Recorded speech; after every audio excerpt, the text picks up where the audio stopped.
Welcome everyone. This is Love Works. I am Stella. We are going to do an all signs tarot reading for you, and we have a little bit of a different subject matter for you for this reading. This is a timeless reading, by the way, so you can watch it at any time. And we are going to look at something hidden about yourself that can be useful for you. Now, some of these might be sort of like Occam's razor to you, like the obvious or what have you, but still, that doesn't mean it's not hidden from the rest of the world or the rest of your world, etc. So we're going to take a look at that. We're also going to see if there's any blockages in that respect, and we're also going to pull a card or two on what action that you can take that would be for your positive benefit at this time. So we're going to dive in. We're going to do Aries all the way through Pisces. All right, so we're going to go ahead and get started. I did want to say a very, very big thank you to our friend here on the channel for quite a long time, Mary Hoffman. She has sent me this from my Amazon wish list. It's a deck I have really wanted for a long time and really never purchased because I knew it would require some study. I am going to use it today, and I really love the deck. Also, she got me this great Pure Sage Energy Cleansing Candle, and it's I already have lit it. We're going to light it right now for our reading, and we're going to go ahead and get started. So thank you very much, Mary. Nice birthday present. Good timing. Okay. All right. So let's get our reading going. We're going to start with Aries right now. Okay, Aries, let's see. What is that one hidden thing that could be very useful for you in progression towards positive change? What is that one thing that Aries needs to be made aware of in a positive way that is helpful for them? That one thing about themselves.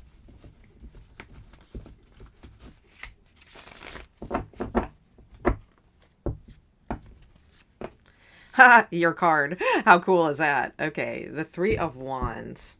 Okay, I like that. That's very cool. All right, and that makes sense too because it is an Aries card. So, all right, and let me get these other two cards down, or one or two, and then we will see what this is about for you. Okay, tell me about Aries, please. What is that one? Two of Pentacles. Interesting. Wow. And the Ace of Swords. All right, so this is very cool. And I feel like this is not going to come as a surprise for you because, like I said in the intro, it's like some of these may be very obvious and it's like, well, yeah, I already know that about myself. That's not hidden. Or, you know, because I do find that a lot in like pick a cards, you know, when I used to watch those a lot, and it would be things like you're hidden something, you know, and I'd watch them and I'd be like, yeah, I already know that. But the point of this is that, yes, we may already know this, but it's still hidden. In other words, we're not exuding it. We're not bringing it out, all right, like into our world or what have you. All right, so because this is really cool. Leadership. All right, Ace of Swords. Ace of Swords is a victory card. It makes me think of leadership also. And Aries, again, always known for leadership qualities. You have the Three of Wands coming out first. So the Three of Wands, which is designated to Aries, the sign of Aries, is literally like what they call this card. Like if you look it up on Google as a description, it's going to say your ships are coming in. So it's very much about like knowing and expecting that the work that you put into something is going to pay off. There is going to be a reward. So it's also many times in more modern times tied into a manifestation type of energy as well. As long as you are expecting your ships to come in, they will, right? And with this Two of Pentacles here, it's so interesting. Hold on. It's like a foxtail. That's intriguing.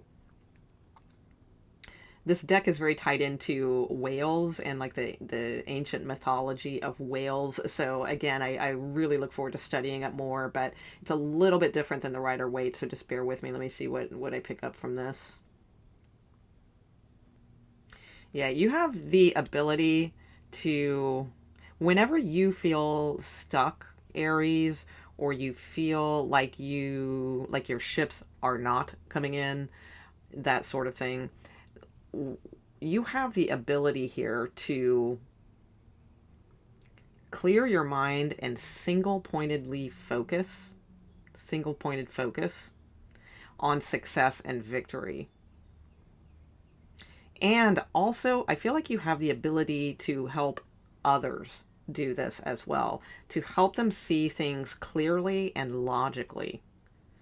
So when those around you are stuck, you may find yourself with a lot of friends or surrounded by a lot of people in your life who are sort of indecisive or very stuck.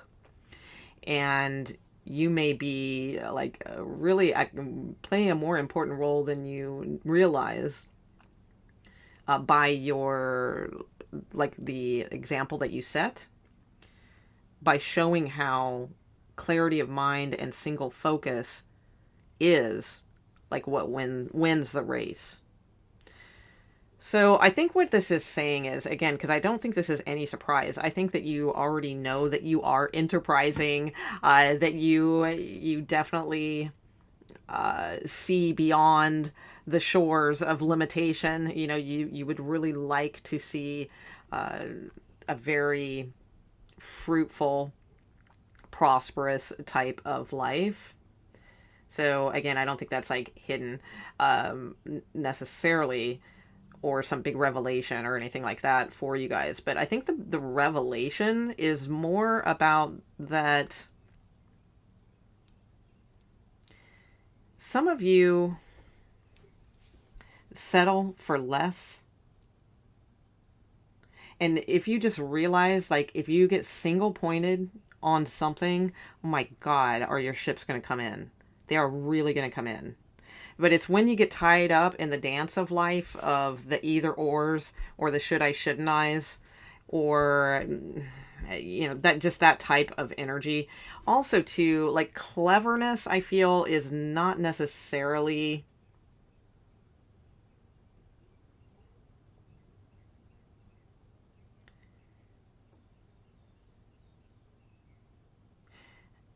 I stopped because I was going to say not necessarily your friend, but I'm taking that back because I'm getting something else here. Hold on.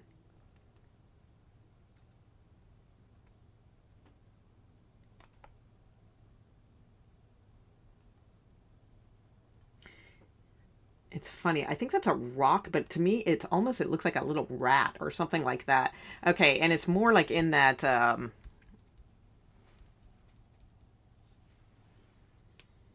like energy. It's not a rat because it's the other pole of this, but it's weird. It's like it looked like a little like mouse like chewing on this thread, and to me that's like more like the formulation of what we want to create in this world, like make manifest. So yeah, there's something here where, yeah, and the fox, like illusions, because it's not a rat. It's a post, but I saw it as a rat. So I feel like that's like a message that you may look at things as like rats, but it's an illusion. They're not the rat. They're not the ones that are like chewing through your foundation here. It's when we, and that's what gets us hung up then. And like when we feel like there's a rat in our midst, and I'm being metaphoric but literal, all right? And if you get hung up in that, that is what slows you down from your single pointed focus. So it's really imperative for you guys not to give in to delusion, illusion, paranoias, you know, things like that is what I am seeing here. And to just really look toward optimism. Okay, so that was kind of a long description there, but okay, let's get a little bit more for you as far as Okay, let's see. Blockages, and then we will also look at what action to take. Okay, so tell me about Aries, please. Tell me about blockages. What type of... Oh, okay. Hiding feelings. You need to express how you feel to the ones that you love to see how they feel in return. Okay.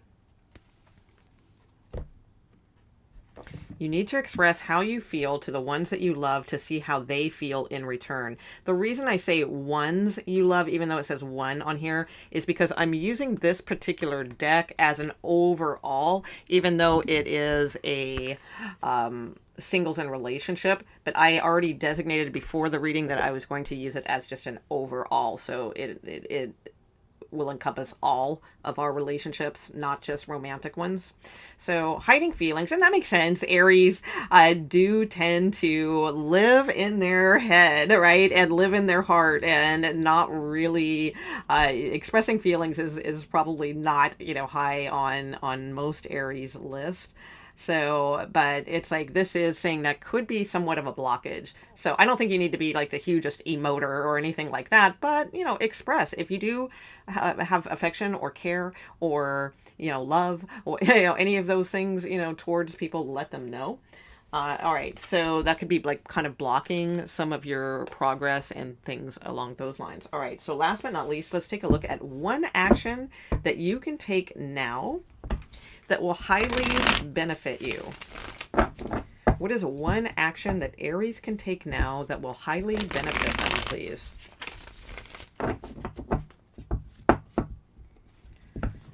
One action that Aries can take now that will be highly, highly beneficial to them.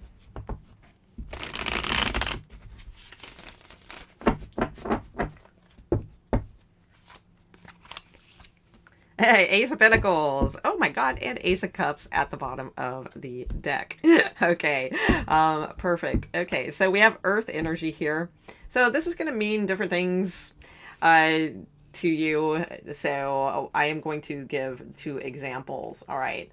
So the Ace of Pentacles, because we're looking at the hands here, right? So we have 2 hands coming together. Like if you give this, you get that.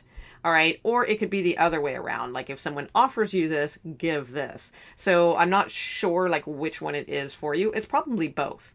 So I do feel like this is saying like, and that makes sense with that, like not showing feelings and things of that nature, right? That we saw in the blockages.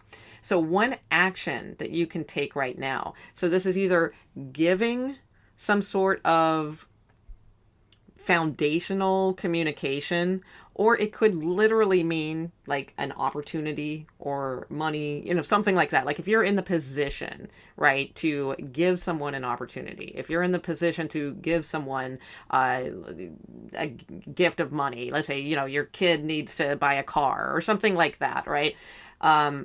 Then it's like what you will receive back is so much like great. It's more water to water the earth. You need water to water the earth, right? So you'll receive back the water to water more money, okay, or more foundational things. So there's that if it's about like money. Now this could be the other way around too. Like if you're not really in a position to be giving out money and you're just kind of getting by on what you have and that sort of thing. It could be the other way around. All right. So it could just be saying like if an opportunity shows up or someone wants to give you money or someone wants to, give you a gift or a loan or something like that, well, accept it with love. You may not be able to pay it back like in 2 seconds, but you can give like your gratitude and those types of things. So it could be either or. All right. Others of you, as far as an action you can take, some of you possibly need to find new work, something that, because it's Pentacles, so it has something to do with our earthly existence. It's not like a spiritual message or like a psychological message or anything like that. This is like a tangible earth energy message. So it has something to do with either looking for a new job or reaching out to someone with more, like if it's love, it would mean like reaching out to someone with the intent of foundation, not with like flirtation or, something like that, like really seriously offering something tangible, and that will be so well received and returned with love here. So again, whether that's money, whether it's just an opportunity that you can give, maybe it's a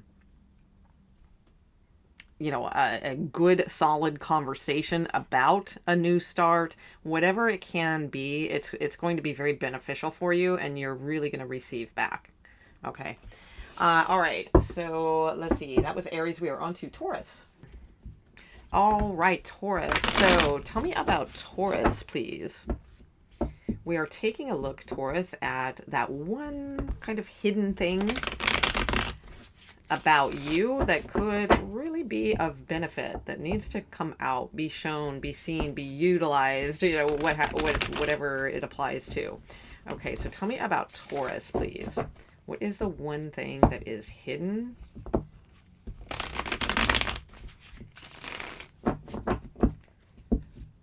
That needs to be paid attention to and seen, that can be very useful for Taurus in improving their life, overall life. What is that one thing that is hidden within Taurus?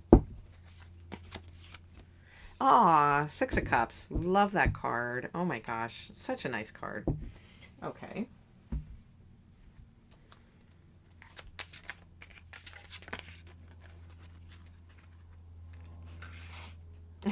Well, there we go. Okay. So we have the Queen of Cups and Chariot card.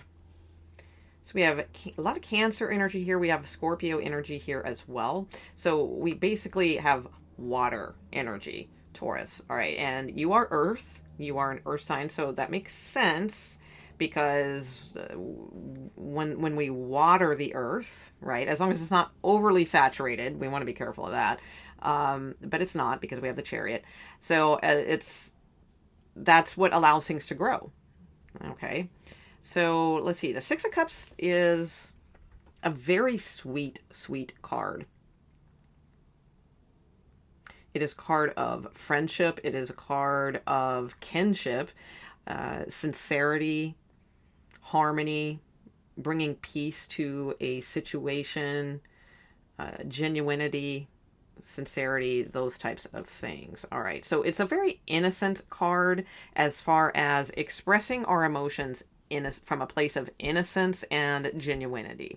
At least that's the way I see the Six of Cups. It may be different for other readers, but that's the relationship that I have with the Six of Cups.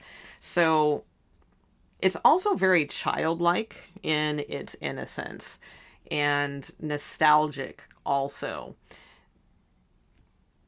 It can have things to do with children, friends, any type of kinship, relationship, or just a closeness, okay, where it can be, it doesn't have to be family or friends per se, but someone that you just feel like a very comfortable, genuine comfort with, okay. So I would say what this is probably with the Queen of Cups also, who is very mothering, nurturing, emotionally intelligent, right? Like that type of energy, and the Chariot, which is a card of victory and breaking through obstacles and all that kind of thing. So I feel like what this is saying is like because remember, this isn't necessarily like a hidden talent, like, oh, your hidden thing is creativity or this or that or what have you, although creativity might be huge for you as well. But it's more of like something that you may be aware of, but it's not being like it, you're hiding it. You're not presenting it to those you love or those of the world, or in a social manner, or in a worldly manner. So I feel like what you guys are coveting or hiding within yourself is your amazing, beautiful, innocent emotions. And I can see why you would hide something like that. Absolutely. But the thing is, instead of looking at this as a weakness, it is time to see this as a power. And see, that's what, like, that's what they, whoever they are, love to do to us, like by programming, is to get us to put up get us to put up boundaries, get us to put up walls, defenses. Oh, you got to set a boundary. Oh, you got to set a boundary. You know, and we hear that 50 million times in tarot readings. I'll bring it up even occasionally myself, you know, when I see it. I'm not a big boundary person though. When, you know, it's not really something I push that much. I do talk about it at times when I can see that it is necessary. But I'm not a big fan of that movement and agenda of cutting cords, putting up boundaries, putting up walls, you know, all these types of things. Yes, I understand we do not want to be doormats and we do not want to be taken advantage of and all of that. But when we get into that programming, then that's what our programming is. And then we lose touch with this like innocent, more, you know, giving, sincere part of us. And the victory is in seeing the power in this, not a weakness.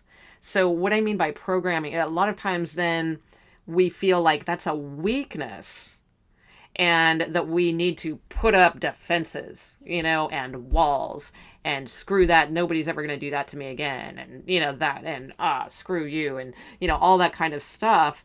And that's actually not strength, because it's just creating more boundaries and giving in to that life is full of like scavengers and things like that. So of course life is full of scavengers and people that we do need to put barriers and walls, because no one is like addressing the beauty and the power of innocence and genuinity and pure emotion and sincerity. So I feel like this is time for you to see this as a power and a strength, and not to hide from that or bury it or anything like that. So be giving, be nurturing, and don't feel that that is a weakness, because it is never a weakness. Now, here comes, you know, here come the judge. Okay, so here's how it becomes a weakness when we do not use our discernment. So that is what to develop more of, discernment. Not hide this energy, but develop your discernment as to recognizing like when this is appropriate. Because yes, there are scoundrels and scavengers and, you know, people to be paranoid of and all those things. So that's where discernment comes in. But discernment is a separate thing, and do not ever see this as a weakness within yourself. It's beautiful. Absolutely stunningly beautiful.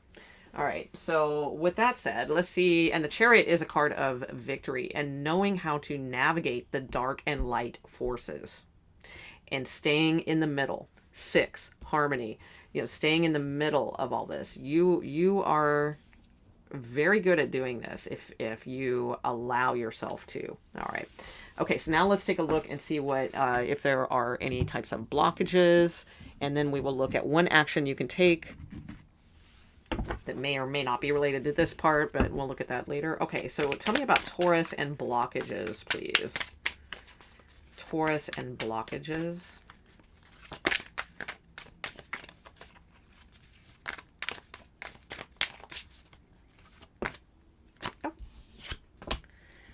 Feeling unloved. Unloved. Oh, that's such a cool song. I have not heard that in ages. It's kind of obscure. It was Jan Arden and the 70s dude.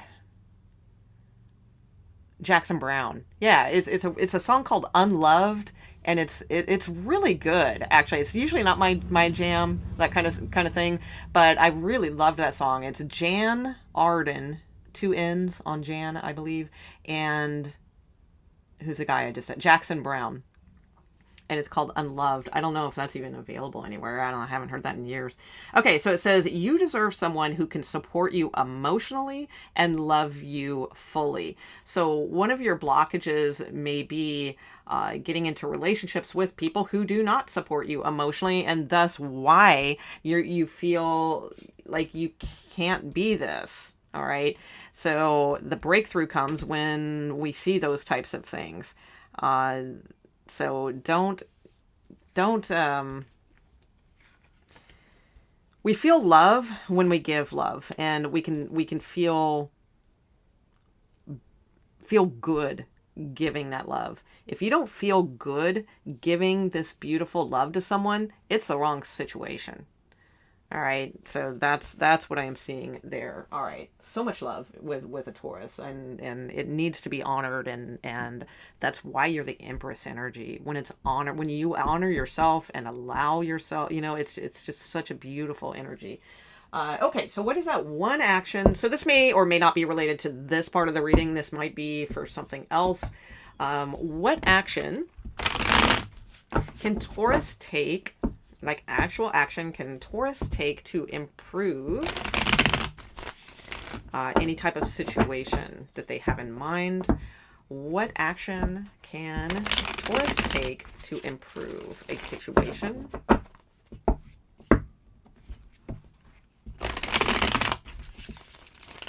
Taurus, please. Ha, nice. Oh, wow. Right on. Seeing different perspectives. Okay, for sure. So it's like, look at things from all angles. All right. So this requires like really, like this would be great to tap into your polarity of Scorpio. All right, at this time, like with anything that you are trying to, like, I don't know what this is for you. If this is like you're looking for what action should I take toward work, or what action should I take towards my career, or what action should I take towards my love life, or what action should I take towards, should I move or should I not? Whatever it may be, this is time to go to that polarity of yourself, which is Scorpionic energy, to look at all of like the root of something and then see all concerned, and like until you can get to your truth here. So in other words, seeing all the different angles. So if it's a love relationship, for instance, that you're wondering how to take action on, you feel stuck, then see it from their eyes too. See what they are seeing in the situation. And if it's at work, like see what all the different perspectives of something could be. How others may view you in a situation, or all the different perspectives of, like, if it's you're looking for a career change and you're good at this particular thing, look at all the different branches that might play into.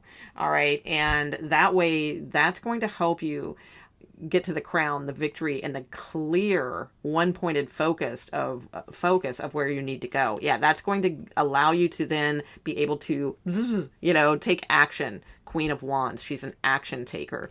So definitely the one action you can take is really taking time to look at something from a completely different angle than you've looked at it before. All right.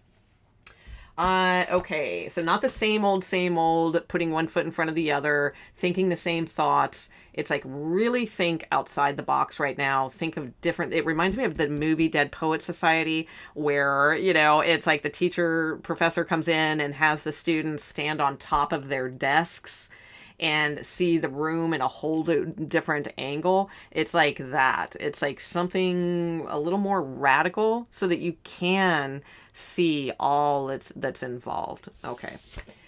All right. So we are on to Gemini. Okay, Gemini, let's take a look and see what is that one hidden thing about yourself that could be really of benefit if it wasn't hidden anymore. All right, so let's take a look and see. Tell me about Gemini. How can they move forward positively with this hidden information about themselves?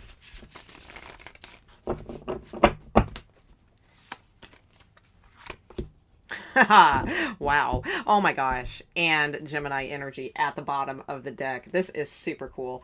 All right. And I'm going to pull one more as well.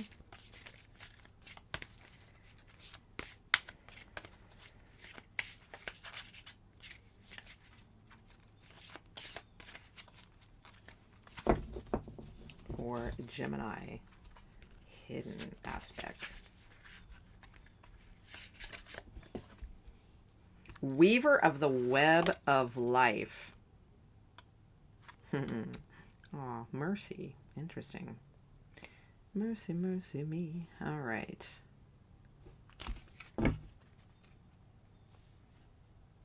And rebirth at the bottom of the deck. This is cool. All right, hold on one second.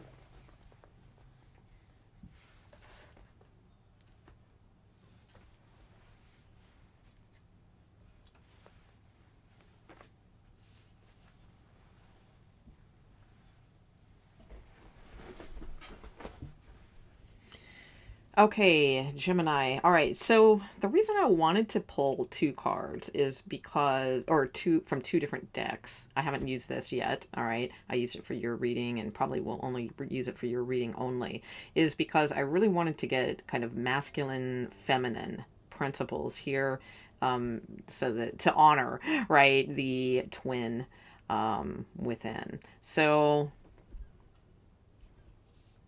actually, I'm sorry, I'm paying attention to this card instead of this one that came out as well. All right, so hold on. Weaver of the web of life, cooperation. Oh my gosh.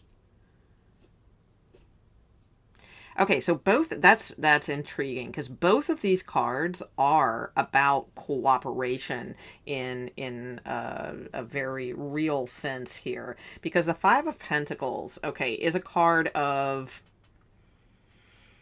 I'd say, severity, things that are difficult. It's very much a victim mentality type card, mindset, and literal also, like, because things aren't good.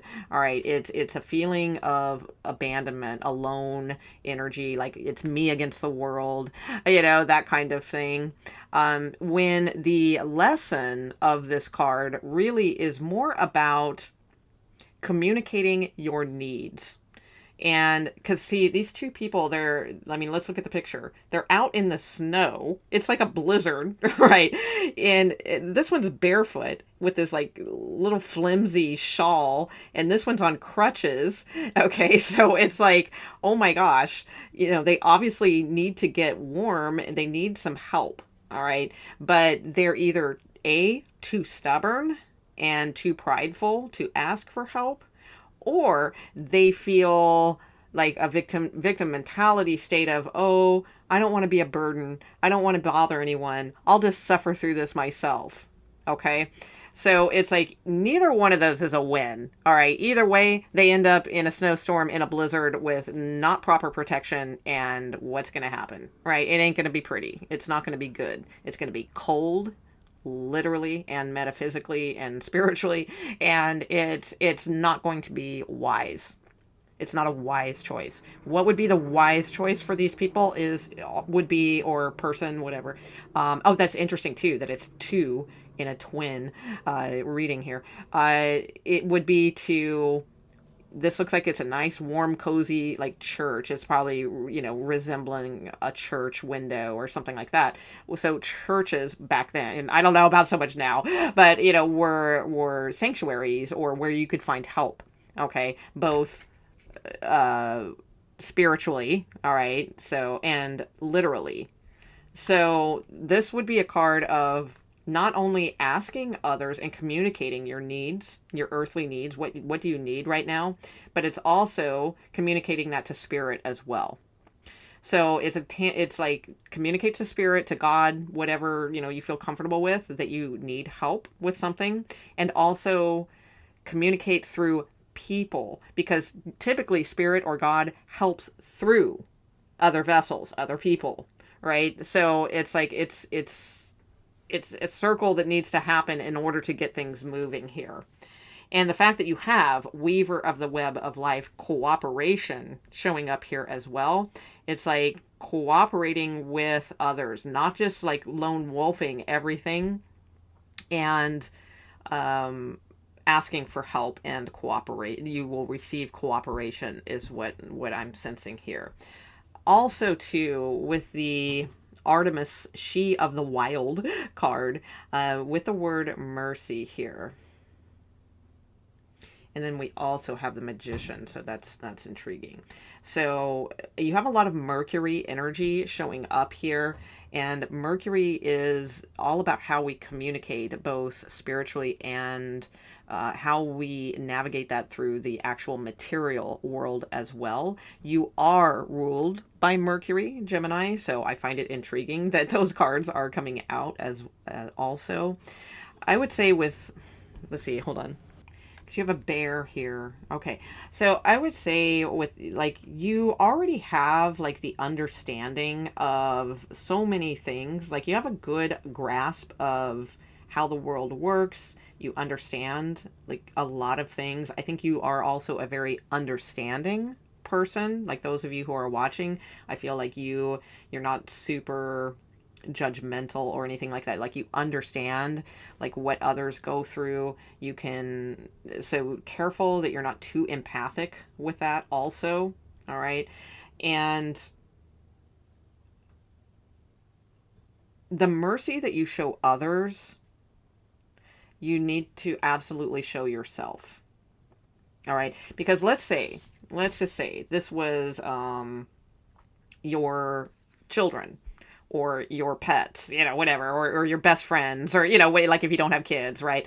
You know, some, or your family members, somebody that you care about. Let's say this is not you. Let's say this is someone else. What would you tell them? I mean, okay, so let's say let's just use children as an example. Let's say these are your children and they're out in the snow in a blizzard. So it's like, would you want them to ask for help? Or would you rather them just tough it out and freeze to death in their shawls and walk on their crutches some more, right?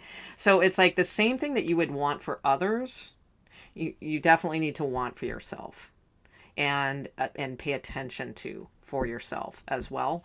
So I feel like that is one of the things that can help you like push through something. You have this hidden ability to understand people's woes, people's difficulty. And I feel like you can also, some of you may have the ability to help them to alchemize this into a better way of seeing things, a better web to weave, if you will, you know, and that is something too that you may have a hidden talent of.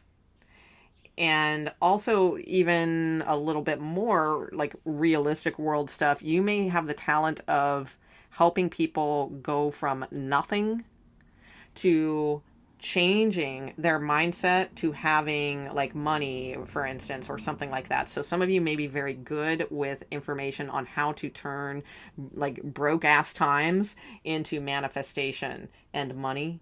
All right, so there's that aspect as well. But mostly I feel like your reading is a lot to do with not empathizing so much with a situation that you become the situation. All right, so there's that aspect.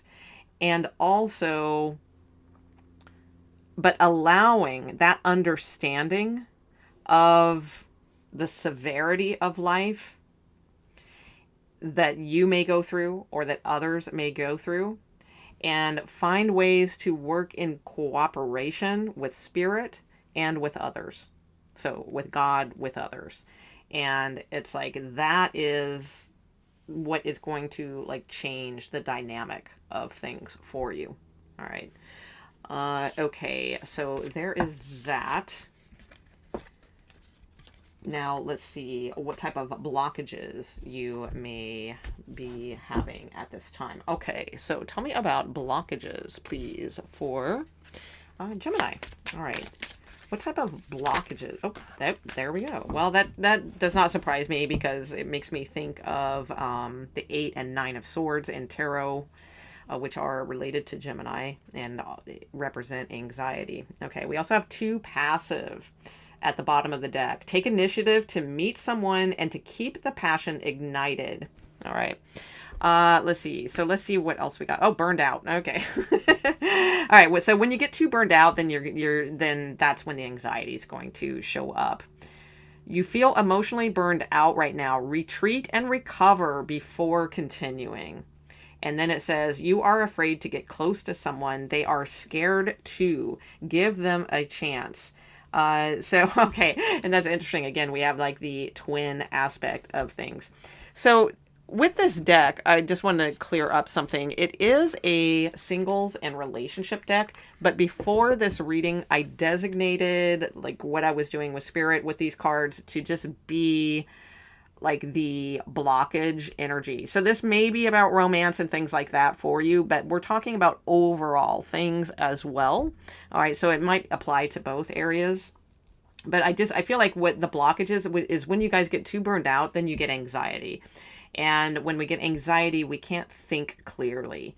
And we start compounding our fears and making mountains out of molehills, things like that. So definitely take care to emotionally nourish yourself and take breaks when you need to, like clear yourself, clear your mind, things like that.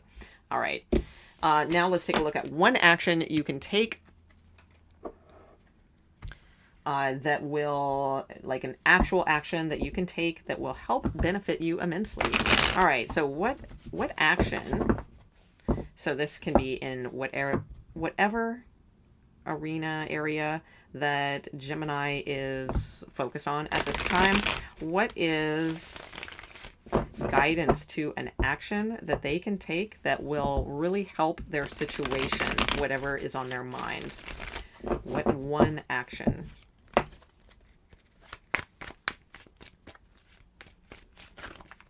Oop, there it is. Oop, there it is. All right. Queen of Pentacles. Wow. Okay. Wow. And the Empress, for sure. Okay. Focusing on like the grounded energy of yourself right now. And also knowing that you are this. All right. So I do want to get one more though, because this could be an actual person for you too. So hold on, let me get one more card for you.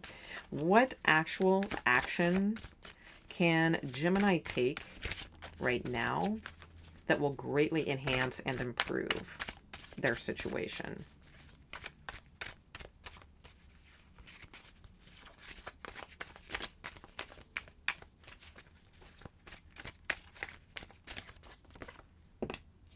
Knight of Wands. Okay.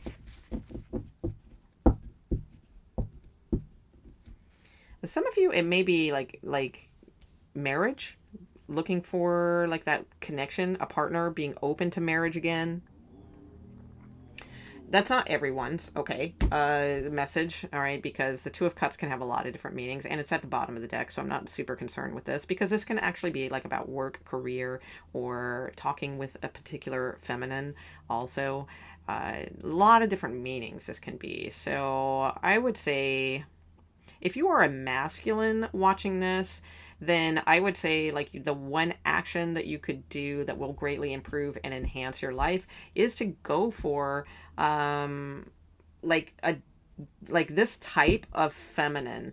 All right, it could really be a catch for you as far as like, or not a catch, that sounds so like old world, like a match for you, especially since we had the Empress at the bottom of the deck. So in other words, and I'll talk about feminines in a moment, but if you are a masculine, it's like maybe you always go for like super hot women or super flighty women or super I don't know, whatever types of women, oh, I want a supermodel, or that kind of thing. Not that the Queen of Pentacles can't be those things, but I would say it's time to like look for a match that is someone who really exhibits the grounding qualities that will be like good for you.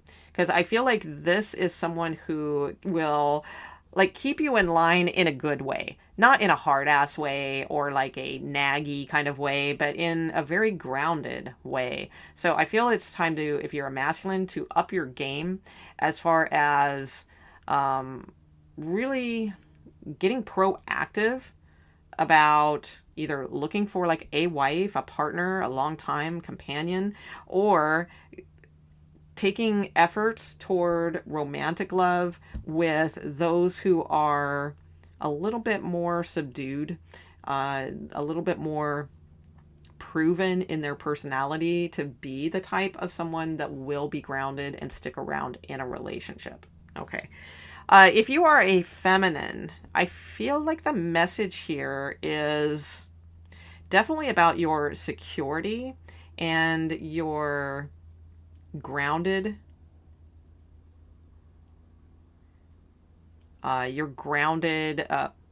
energy right now. Let's see. So that just seems like I'm trying to get, because it's not really an action card. That's the thing. So that's why I pulled this one. Let me see what the action card is for feminines, if it's the same kind of vibe. Let me see. Some of you, it may just be keep doing what you're doing. The Queen of Pentacles, she's a provider. She's a nurturer. She nurtures her money, invests money into something, right? Very cautious energy, but like not holding back or covetous or anything like that. Definitely nourishing type energy as far as financials, staying stable, that sort of thing. So if that is what you're doing, just keep doing that. All right. It's going to really pay off for you. She's also like a very grounded mother type energy, wife type energy, you know, that type of thing. But let's see, what action, clarify this for what action, single action that Geminis can take that will greatly improve and enhance their life. This could mean too getting married for some of you.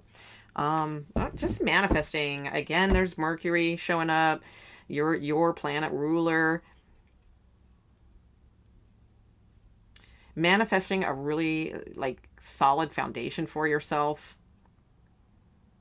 So it's a combination of spirit and groundwork, which is exactly what your first message was.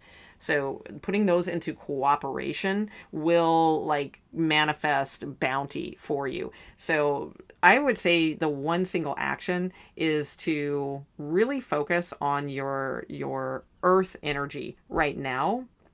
And by that, I mean groundedness, finances, working on anything you can do to improve that stability and security for yourself, that sort of thing. Also, for some of you, it could, if you already are good in that area, it could be that, you know, the one single action you could take is, you know, if maybe there's a relationship for you, be that like sort of that wife, attracting energy that attracts the right partner. All right. For some of you. But for most of you, I think it's about being grounded, but also connecting spirit with that. So like asking for what you want, seeing what you want, focusing, and then doing the work, all right, to get that grounding and stability. So paying attention to what spirit like sends you or gives you. So yours is a little more cosmic than an actual action to take, because I don't really consider the Queen of Pentacles like an action card like that Knight of Wands was, you know, that sort of energy. So I think it's more of realizing your true nature of communication and what that means on a cosmic level and a tangible level. All right. Could be writing and things like that too for some of you. That could be it. Like any type of like commerce, writing, anything that you create also can bring you a lot of stability. But again, it requires that cooperation of a little bit of magic in your life, right? Okay. We are on to Cancers. All right, Cancers. So we are taking a look at that one hidden aspect of yourself that really needs to start not being hidden, that needs to come out, shown to others, shown to yourself if you're not aware of it. All right, some of you may already be aware of this hidden aspect, some of you maybe not, but either way it's hidden. Like, it needs to be like shown, brought out, that sort of thing, to your world. So others or people that you meet, or your work, career, your family, your relationships, that sort of thing. Okay, so what is that one hidden aspect of Cancer that will greatly behoove them to uncover and present and acknowledge and work with?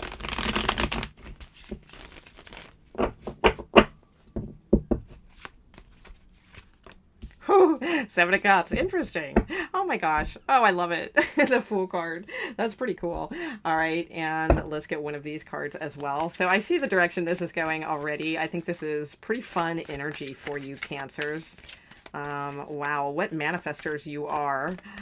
But you're definitely hiding a lot of that power and that ability. Okay, so tell me more for Cancers, please. Give me one more card, please. Oh my gosh, the Queen of Cups. Beautiful. This is perfect. Okay. Oh, and the Star card. Interesting. All right, some of you guys burned out all your dreams and creativity at too young an age, and so then it's been very difficult to like get in touch with that again, is what I am seeing here. Yeah. So it's like some of you may be in more like severe energy because of that, like more a feeling like it's not there, like you've lost it, lost it, or what have you. All right, so that simply is not true. And I mean, it is. It actually, I'm going to take that back. It is true. All right. However, that it doesn't mean that it is gone or that it's not available to you again. So I would say with the Seven of Cups, that you guys, and the Queen of Cups here, basically, I mean, you guys are just insanely creative to start with. Okay, like really, really creative. However, and the thing is, you are risk takers, but I'm going to rephrase that and say you were risk takers. And now, like, I do feel like it's time to get in touch with that hidden aspect of yourself again. So I do feel creativity is like paramount to like how you continue forward. However, that in tandem, like not keeping that to yourself. Okay, not keeping that to yourself and actually like acting on one of these things. So I do think that you have the ability to think up a lot of different options in your life, or a lot of different dreams in your life, or a lot of different wow. I feel like you guys have a lot of talent and a lot of interest. Definitely, like, you're the seeker. You are, you know, like the Who song. You're the seeker. And but now I feel like it's time to really like choose something and really like go for it. All right, with the Fool card.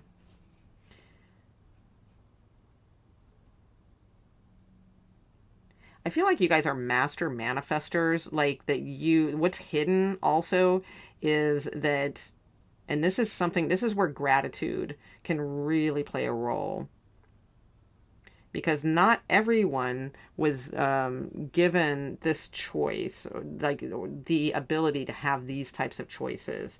So what I mean by that, Cancers, is like I feel like you have such a creative imagination, and you are seekers, and you do have an interest in many different things or people or whatever, you know, that type of energy. And the thing is, not everyone has that. You know, some people just are very different than that. They don't have that.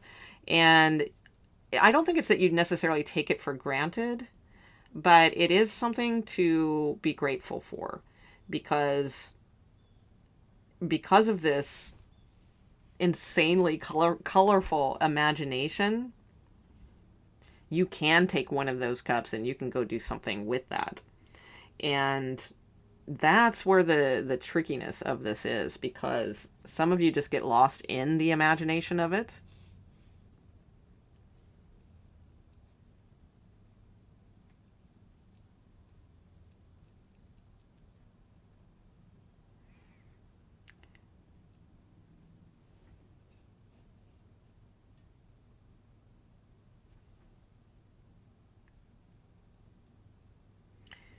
Wow. All right. So that was a weird message. All right. So I also just got that some of you are such an old soul that you have that you're kind of like back at the beginning.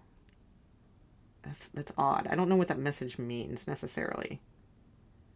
So I mean, I could go the obvious, like you've completed the wheel or something like that, but probably we've all done that at some point. So it's more than that. Like you're such an old soul that it's like you.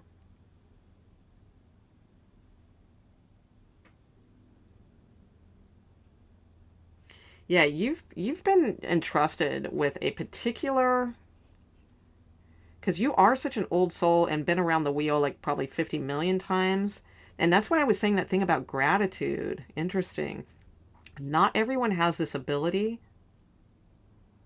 And there goes that REM song again that came through yesterday. Not everyone can carry the weight of the world. All right, so you've been entrusted this lifetime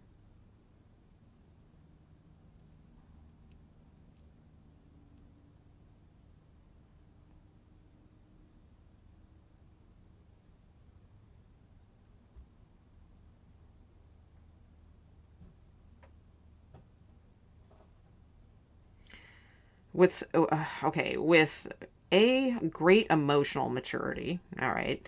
No big surprise there. I mean, most cancers, I don't think that's anything hidden. I think you guys already do know that. But you've been entrusted here with the ability to choose something this lifetime at any age. And the thing is, I do feel like that's overwhelming, or has been so overwhelming to you your whole life that you just couldn't, like, it reminds, because it's like Jack of all trades, master of none, right? This card.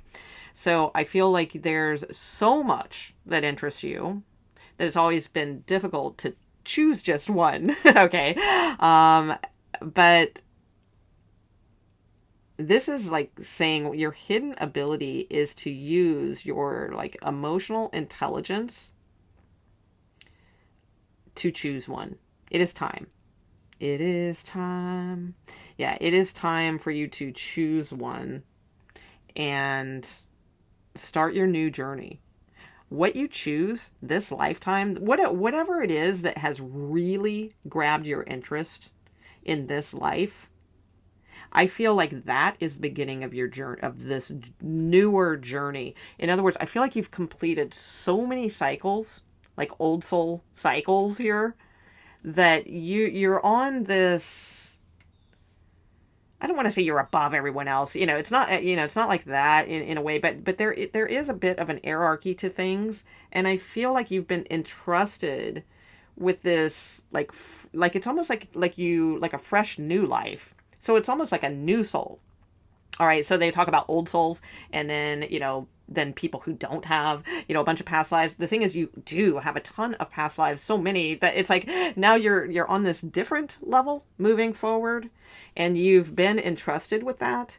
So it's like, choose the right cup, Indy. All right, is what I'm getting. So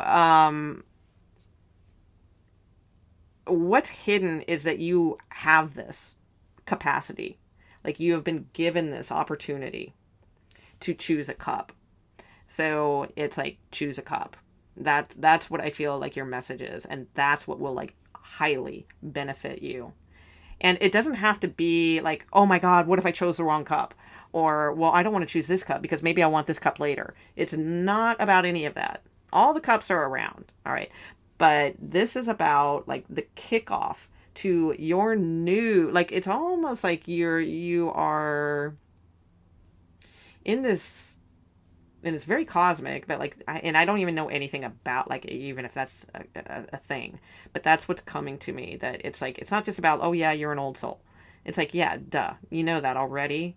So the reason why, like, this feels so different to you in this incarnation is, again, because it's like you're a new soul, though, because you're on a different, like, level than you've been on before. So you've completed all these other things, and now you're on this, like, other weird kind of level where you just don't feel like you're getting it. You know, the thing is, don't worry about that. It's not about that. You're fine. And it's like, that's why you've been given all this creativity. All right. So yeah, it might seem a little overwhelming, but that's okay. This life is about, like, choosing a cup.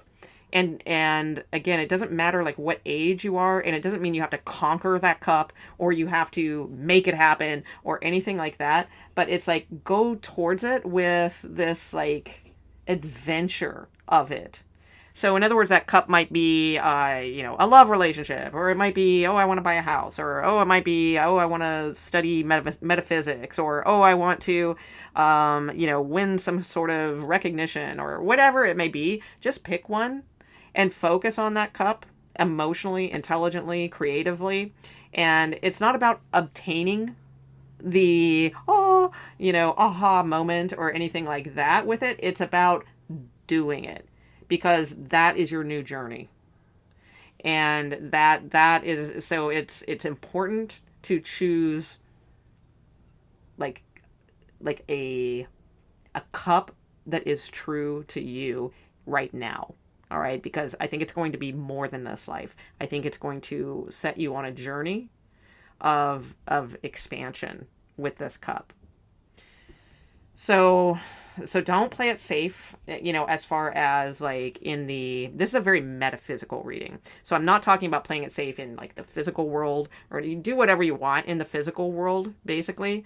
But your metaphysical cosmic type world, which of course will filter into your physical world, definitely needs to be one pointed focused.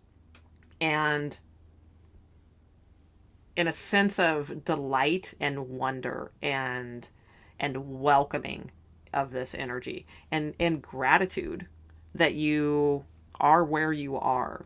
All right, so weird message, but that's what I got.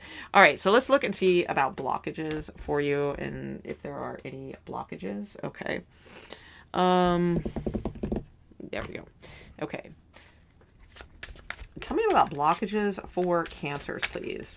Blockages. What are any blockages that they can work on to overcome here? Blockages for our beautiful Cancer friends.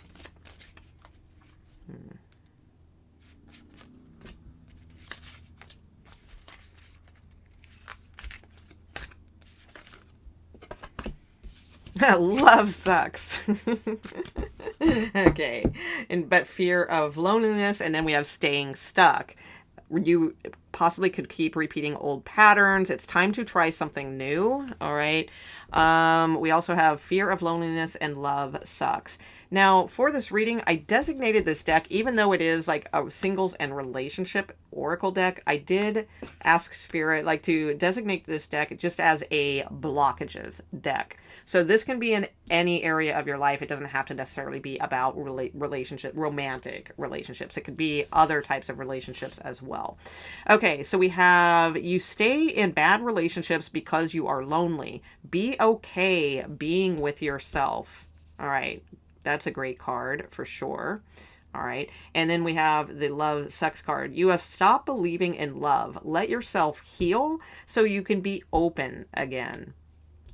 All right, so those two are showing up. All right, now let's take a look at one particular action that you can take. Now this one will be more of a, like, physical world action that you can take to greatly improve or enhance a situation in a positive way, whatever situation you have in mind. All right, what is the one action that can greatly improve and enhance Cancer's positive outcome that they wish or desire to have.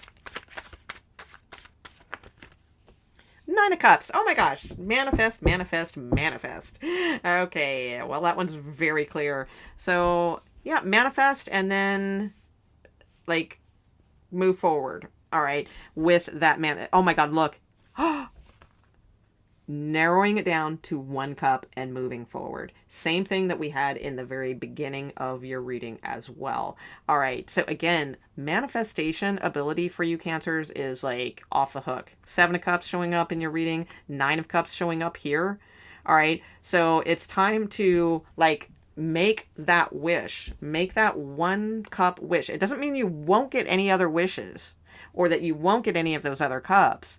It's like, but Spirit wants you to actually like make an intention here and a wish or, you know, a desire, you know, a desire fulfilled, whatever, something to come into manifestation and choose something and go forth with that, communicate it, you know, to Spirit or to whomever you need to communicate it to. Maybe it's a person. All right. It could be, go for it. You know, put that out there, you know, seducing offer, you know, whatever it may be, but yours is very clear. Manifestation. All right. Okay. So now we are on to Leo's. Oh, please. What is the one thing that is hidden? They may be aware of this, they may not, but it is hidden from being like used or, you know, allowing it to be useful for Leo, please.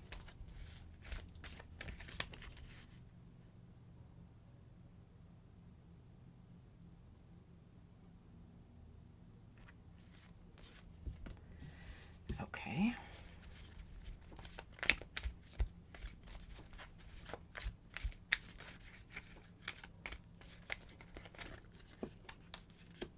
Turning the wheel. Yeah, I had a feeling that's what that was going to be. All right. Let me get one more card here.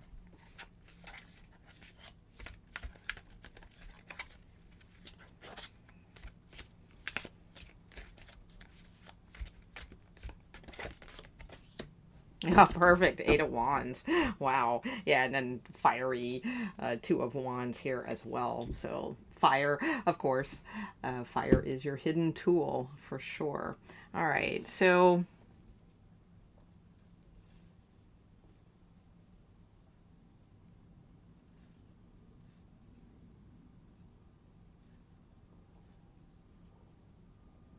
the one absolute thing here is, Leo, and this is really good news, and we will be pulling a card later in the third spread here about like what action to take that will be useful for you, because I have a feeling for some of you, okay, like when you do get stuck like in kind of mild depression or maybe even heavier depressions, or just feeling like nothing you do can go right or goes right, possibly putting too much guilt upon yourself for certain things that you've done or not done, as one of my favorite oracle cards says. So, or you just basically when you're in the energy of like, oh man, nothing ever works out for me, you know, kind of thing. Any of those numerous things that I've listed here. The hidden thing is like you truly are able to turn the wheel here and go towards like the positive, like Jupiter type energy here. So by that, like we all know that. All right. So it's not like, oh, some like, you know, big hidden thing or something. I mean, anybody has the ability to like turn the beat around. You know, everybody has the ability to do that, but you really have the ability to do that. And acknowledging that is going to be definitely what's going to always get you unstuck here. Also, too, love. All right, 2 of Cups. So it's like when things don't work out with a situation, I do feel some of you may get stuck in the whys and the woe, or, you know, something along those lines, but you do have the ability here always to walk on by, you know, move on by here and manifest like new connections and new possibilities. when it comes to romantic love also. So like if you've had failed situations, third parties, or guilt, or been like the third party culprit, whatever, any of those things, it's like you can always, that doesn't mean like love then is like off the table for you. It will never be available to you. Getting too heavy in your guilt or with certain things over love, or your just disappointment in love. It's like, no, it's like as soon as you turn around towards like the future and start seeing the future as positive, it's like that's exactly what happens. Like things can happen for you and quickly. So timing is your friend, and quick moving timing is your friend. Getting stuck in long ruts and very long cycles is definitely not your friend. So the good thing is that you do have the ability to turn this around. And again, we're going to be looking at that one action shortly. We're going to look at your blockages first. So never doubt this ability. And the fact that it is the Wheel of Fortune, which is the planet of good luck, benefits, turning the wheel, getting unstuck, those, and it is portrayed positively here with the Eight of Wands, which is another card of like expansion, good luck, things moving in a positive way. Like there's no doubt in my mind that like you have the ability to do this for sure. So it may feel hidden from you now, or you may want to say, well, yeah, that's great, but how? Or, well, it doesn't seem like that. But that's part of this card. The more you say things like that, the more like this is like hidden from you. So the Two of Cups truly is like hidden from you, but it just takes turning around to see it. So it's definitely a as annoying as that may be to hear, but it really is like an attitude is everything type of scenario for you. And the more that we allow the sulken kind of, and it's not for any, like, not for I'm not saying, oh, you're just being sulky, or woe is me, Leo. Of course there's a reason. All right. So I'm not just saying, you're just like that. You became that because of something, right? The cups freaking spilled. All right. So yes, there are definitely some disappointing factors going on here. So it's not like it's made up in your head and you just got to think positive or anything like that. That's not what I'm saying. There's definitely been some stuff here. However, it's like you really do have the hidden ability to turn this around and really get something moving here. All right. When it comes to connections, love, even work and career, it is a Mars card, right? So anything that's been disappointing to you or all of the above, it's like can absolutely turn in your favor. But it takes not focusing on what has gone wrong or why it went wrong or what was my role in what, it's like, yes, we want to recognize those things, but we want to grow from those. And the only way we can grow from those is by not focusing on it in a depressing way. Focus on it in a learning and positive way, and that's what will help us turn around and create our future in a positive way. All right, so let's see what blockages are going on for Leo.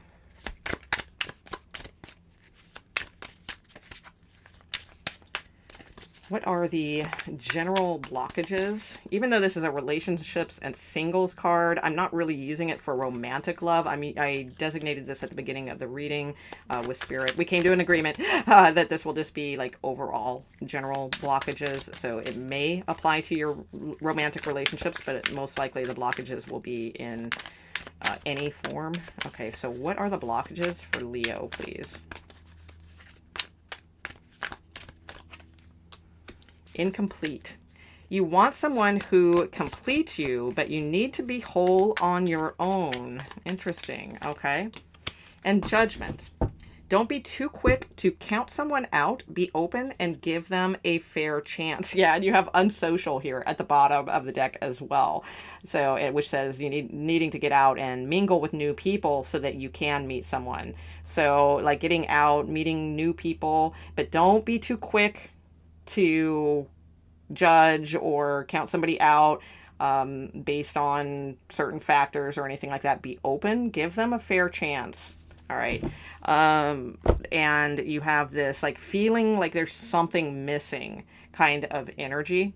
So this could mean wanting someone or something to complete you, but it's like needing to feel whole on your own, and that it's not like the job that's going to complete you, or the perfect partner that's going to complete you, or the house that's going to complete you, or something along those lines. It's knowing that like only you, you know, can complete you, and feeling that wholeness, and then all that other stuff then that you will attract is like the bonus things of life. All right.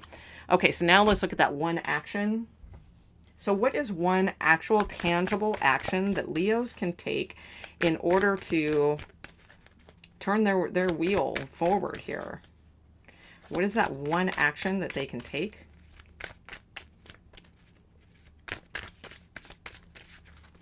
Tangible. Oh, there's an ant.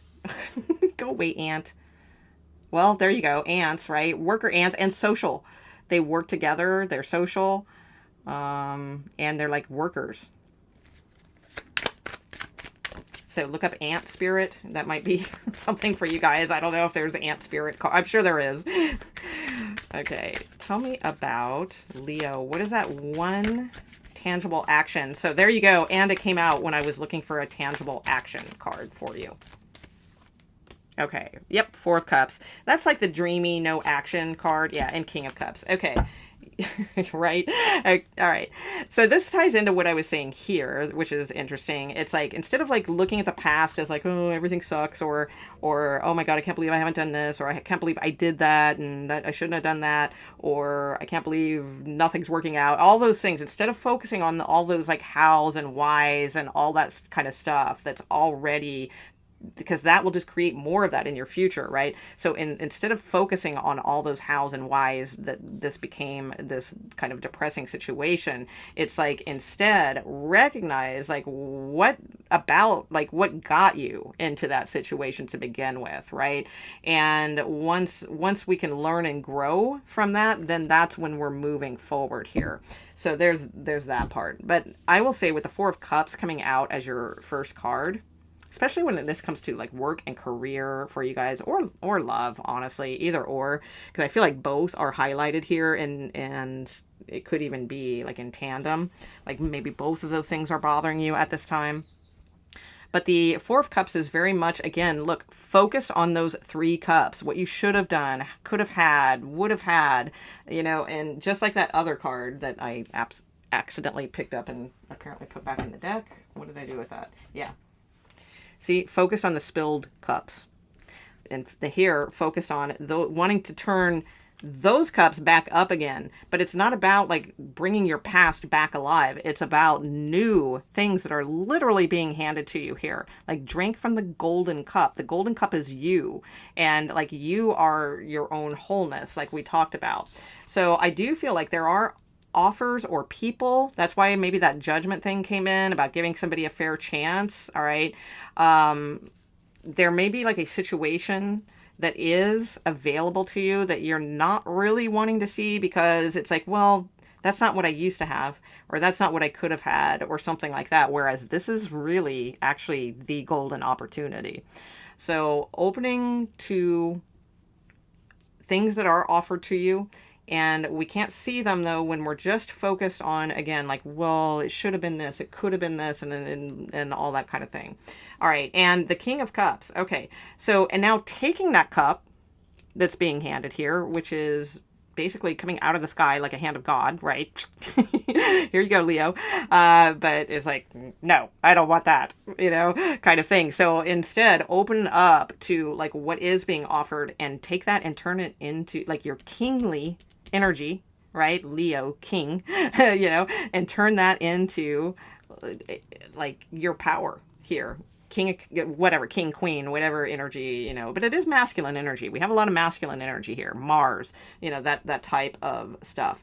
So we do have moon energy as well, but it's like, I feel like you're too much in the moon energy to see the action like needing to be taken. So I feel like it's more of a masculine energy needed for you right now, with the feminine quality of understanding though. So like understanding, non-judgmental, that sort of thing, but the masculine energy of not getting hung up on what should have been or could have been or why is this happening, and getting more into the proactive action of taking what is there and running with it, turning it in to, you can take, this is like turning, what's that saying about like the coal, and you polish away the coal and then it turns into a diamond.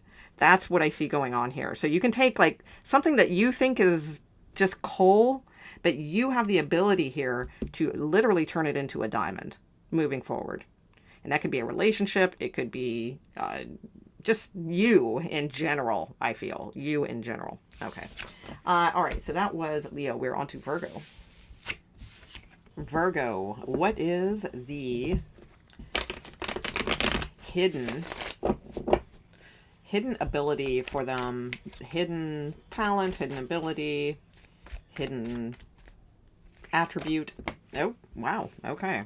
Wow. Wow.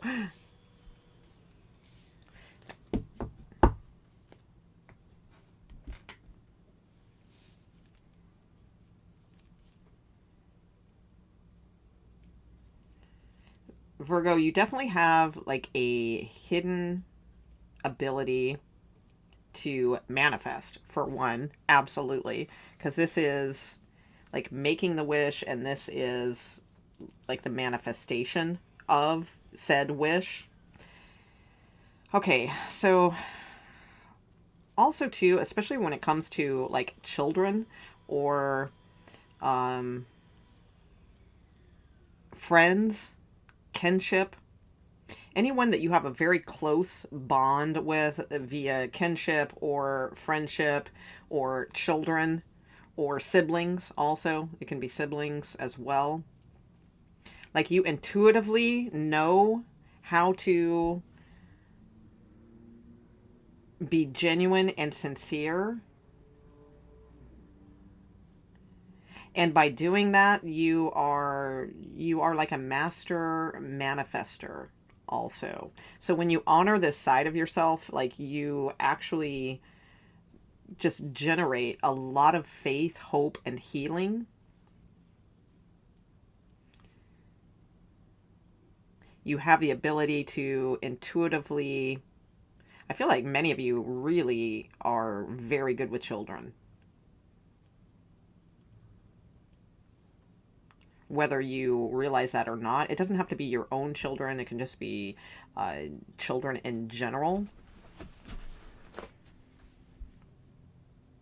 Like you instinctively know what someone needs, someone whom you care about. Like you just know. You have so much intuition here. So always listen to your intuition. That is one message for sure. And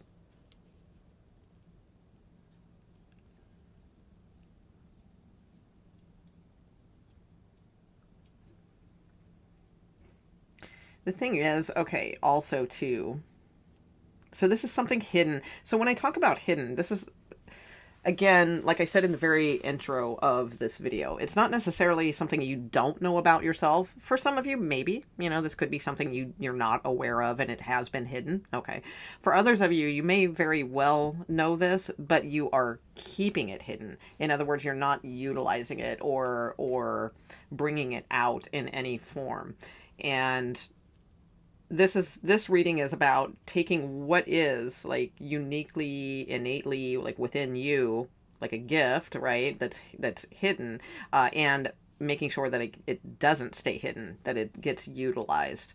So you absolutely here have energy of manifestation abilities.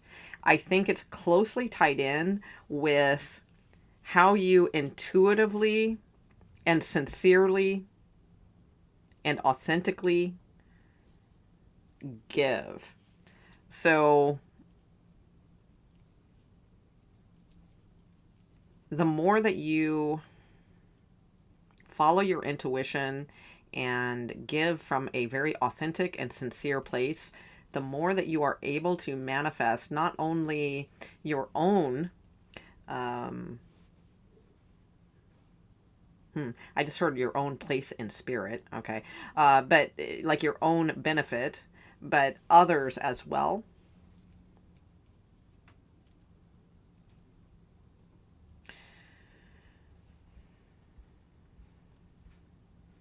You also have the ability to learn from your past patterns and choices and learn the lesson and move through confidently. That's what you pass on. Oh, okay. All right. That's what you can pass on through others.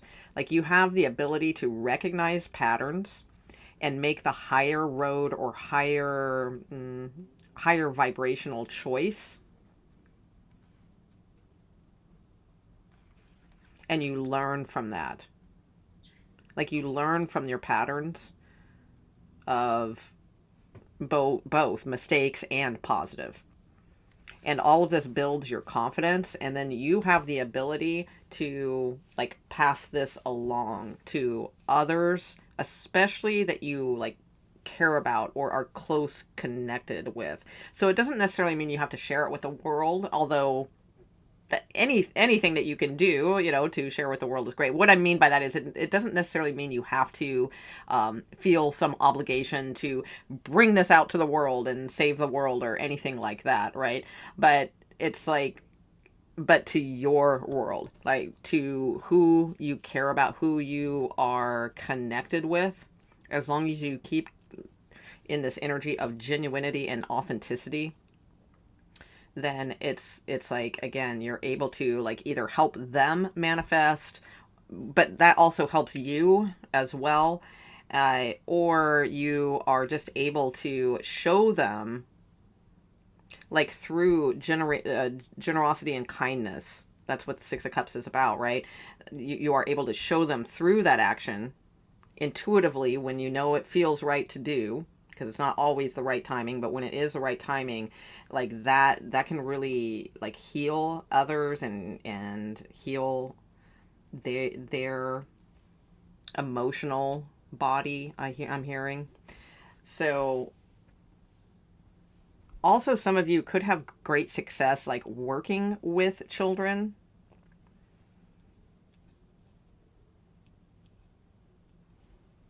So that could be via anything, right? I mean, social work, writing children's books, any particular stuff like that, right? That could be a lot of different things. But there's definitely something here about the importance, the guardianship of of generosity from a authentic place. So by generosity, I'm not talking about like a lot of times when we hear that word, we just go to like money or, something like that, right? Yeah, it could be that, but it's like, but it's not about like that only. So in other words, it doesn't have to be that. So if you can give of like your time, or if you can volunteer somewhere, it doesn't have to be children, again, it's highlighted here, but it doesn't have to be children. Maybe it's like animals, or maybe you like to work with this or that or whatever.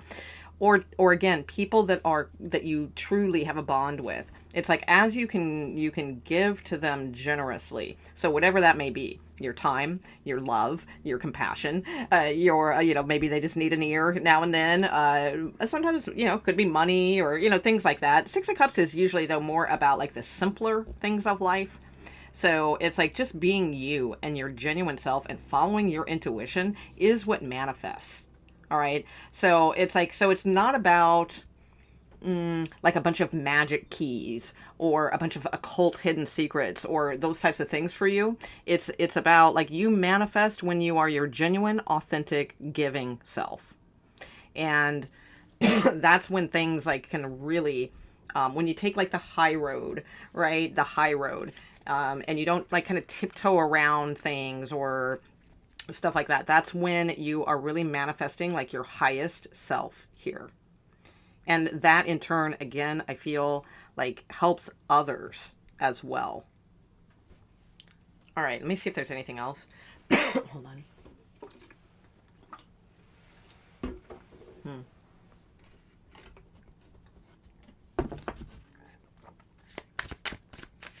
anything else for Virgo about what is hidden that can be very useful for them in their lives?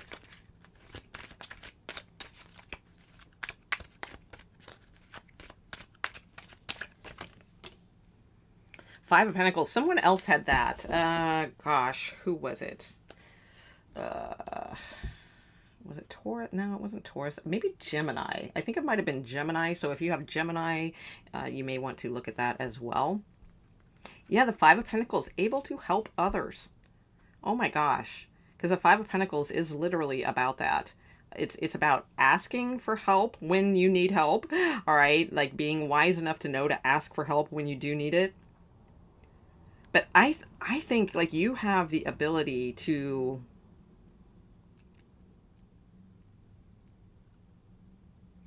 help people out of like difficult situations by your kindness and generosity and following your intuition. I do. I feel like you guys are like, you may have had previous lives in like kind of maybe even like a religious background, or where like a very charitable type energy. It could have even been like high society, you know, charity type person in a past life or something along those lines, or religious, heavy religious backing or background or something along those lines. But there's something here that is about you that should not be hidden. Don't ever feel like you should, like, don't lose touch with this beautiful, innocent, childlike connection that you have with yourself. I mean, you are very regal, but don't deny that you have like this you know, very innocent inner child too. That really, like, that is what will manifest for you. Okay. Yeah. All right. Let's take a look at blockages. Let's see what's going on for Virgo. What are the blockages for Virgo? Oh, okay.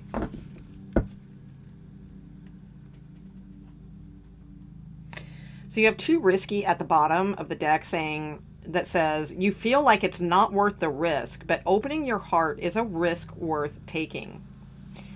So that means in anything, though, even though this is a relationship and singles deck, I designated at the beginning of this reading when I started that it would not just pertain to singles and relationships. So I actually like made the strong intention with the cards to just relate to all of life. All right. So in all of life, all right, you may feel like certain things are not worth taking the risk, but open your heart, right? Genuine, like childlike innocence and adventure and things like that. But also too, yeah, love also. Okay. So let's see. Indecision and tolerating abuse. Okay. Being afraid to make a mistake so you won't commit either way. So that can keep us in indecision, and that can keep us stuck. Because if we're afraid to make a mistake, right? So what I always bring up in this energy is then that means we are believing in fear. We are choosing fear. We are not choosing love. Because when we're in indecisive energy, we're afraid of, oh, you know, I got to be real careful with this choice. Oh no, you know, kind of thing. And so whenever we are choosing, we want to choose from love, not fear.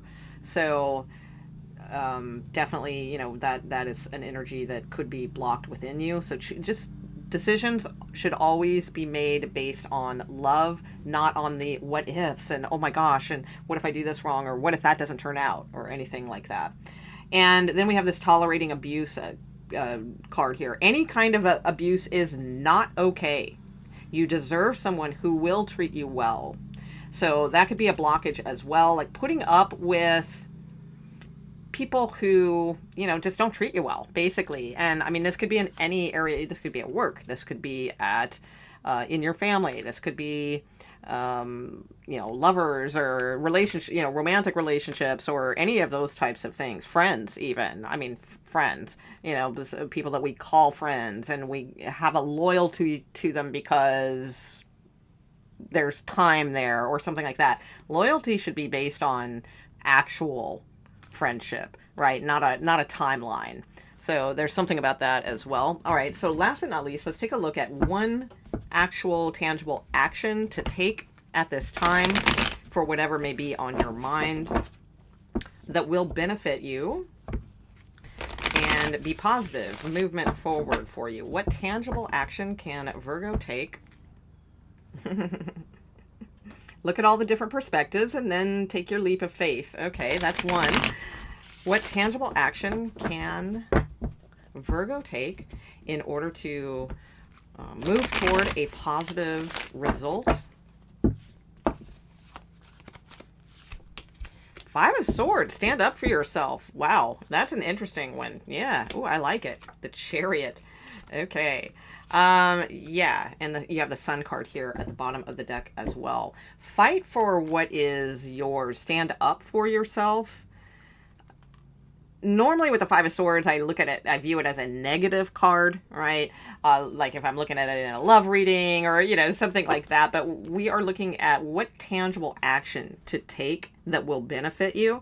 And the Five of Swords is very much a card of, well, with the caveat of this, if you're the type of person that always like stands up for yourself and you're always like obstinate or you're always a my way or the highway kind of person, well, then it could be saying like tone that down a little bit. Like if people, you know, are disappearing from your life and nobody really wants to hang out with you because you're always like my way or the highway or something like that, well, it could be a message there, right? Like, well, maybe tone down the opinions or try to see other people's point of view, things like that. So there is that side of it, but I would guess for the most of you that it's not that. It's more about like fight for what is right and keep like don't stop, like keep moving forward. The Chariot card is a card of victory, but it's a victory because it's like they keep going. All right, they know they're learning how to navigate like the negative and the positive and stay a little bit, you know, keep things centered and moving forward. They know they can't bury their head in the sand with the negative, but they know they can't be overtly positive and everything will just work out either. They know that it's a delicate line of staying somewhere in the middle of things. But right now, first, it does require you to definitely stand up for yourself. So if someone's treating you poorly, with that, like, again, it says any kind of abuse, okay? So that can be verbal abuse, that can be cutting you out of things, you know, not giving you information, that can be abuse. You know, there's all kinds of abuse, you know, silent treatment abuse, all kinds of stuff, right? And then there's the obvious ones. So there's something here about, no, you know, you stand up for yourself and there will be victory here and a lot of like optimism and happiness for you in your future. Okay, so let's see, was that it? Yep, that's it. Okay, so that's Virgo. We are on to Libra. Okay, Libra, please. What is the one thing that is hidden from them at this time, but can actually be like a great benefit for them moving forward? Something about Libra that is hidden, that is a great benefit for Libra in moving forward, please, in their lives in any aspect and or all aspects. Libra.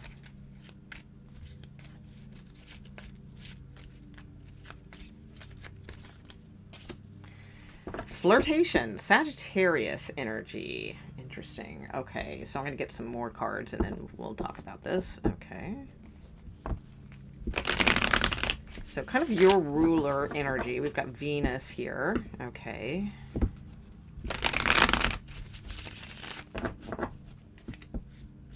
With the little glyph. Okay, what is a hidden aspect of Libras that can really benefit them and help them like move forward or help them move towards something positive within themselves? The Emperor.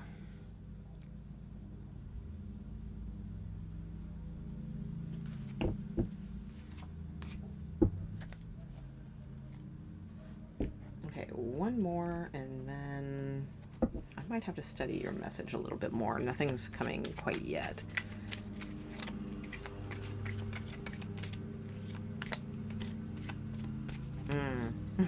Okay. All right, hang on. All right, one hidden.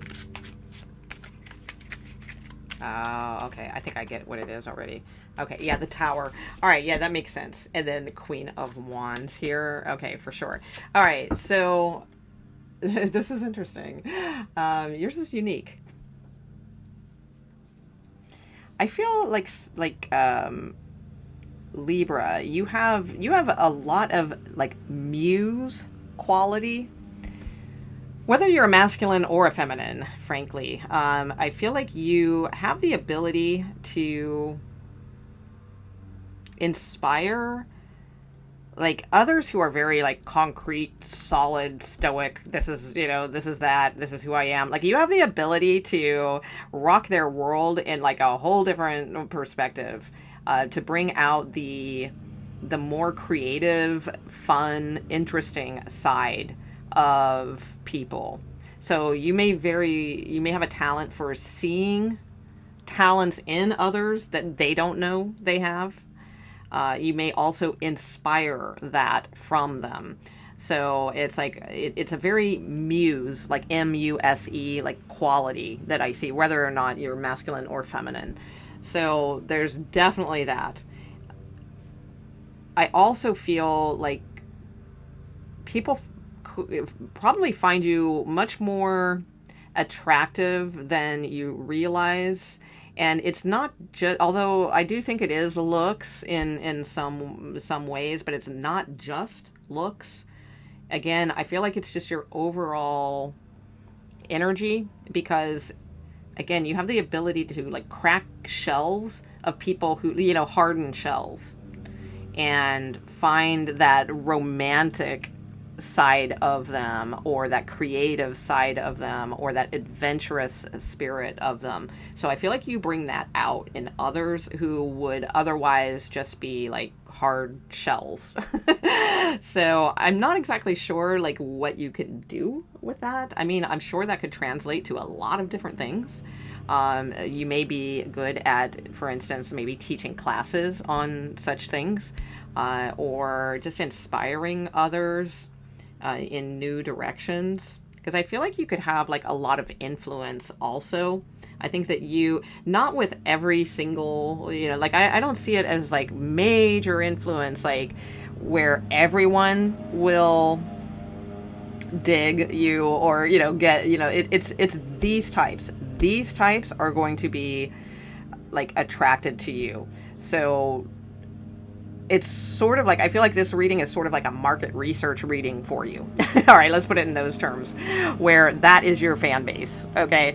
So whatever it is you are trying to do for like work, career, relationships, whatever, right? Your fan base, if you were to do market research, is this. It's people who are very like mature, very grounded, very sometimes even set in their ways, in certain ways. Not super closed-minded, but may appear that way.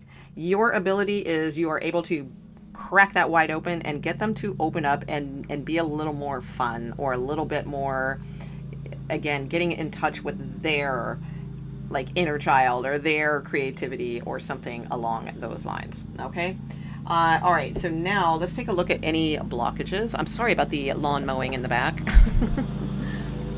fact, I think I'm going to pause it because it's going to get really loud here in a minute. So I'll come right back and we'll do your blockages. Okay, Libra, sorry about that. I had to wait until the landscapers left. Okay. All right. So let's take a look at your blockages here, if any. All right. Whatever wants to show up for you. I am using a singles and relationship oracle deck, but I did make a intention at the beginning of this reading that this would just encompass like anything. So it's not just about romantic love, in other words. So this deck can be used in a different way too. All right, so what types of blockages do Libras have at this time? Okay, staying stuck. Okay, well, yeah, that seems apropos for, I know Libras can get in that energy sometimes, kind of too weighing out too much. Oh yeah, and we have giving too much here at the bottom of the deck as well. You may be depleted because you give too much. You need to balance give and take, and staying stuck, repeating old patterns. It's time to try something new. All right, so don't just stay stuck. Some of you, you may give too much. Maybe it's time to walk away from a situation. Oh, wait, no. Opposite. I'm sorry. It says sometimes you can leave too quickly when things get challenging. Stay and try to work it out. All right. So that's, again, this does not mean this is like if you are stuck in a dead end relationship or anything like that, or, in any type of toxic relationship, that you should stay and try to work things out or anything along those lines. I feel like this is just saying, like, you may give up too quickly when something gets a little bit difficult. Just try to work it out, and instead of just staying stuck, try something different, perhaps. Okay. All right. So now let's take a look at a tangible action that you can take at this time that will benefit you in a positive way. So this could be about any type of situation for you. What is a positive, actual, tangible action that Libras can take that will benefit them in a very positive way?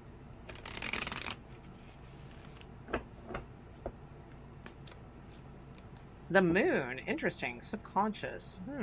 Let me see.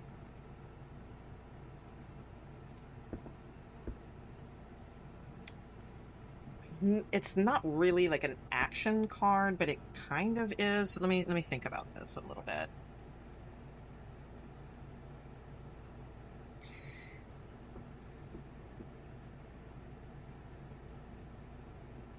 Let me get one more for you.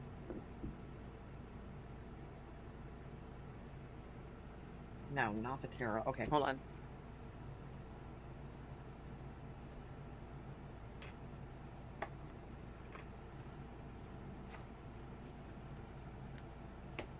Okay, what is a tangible action?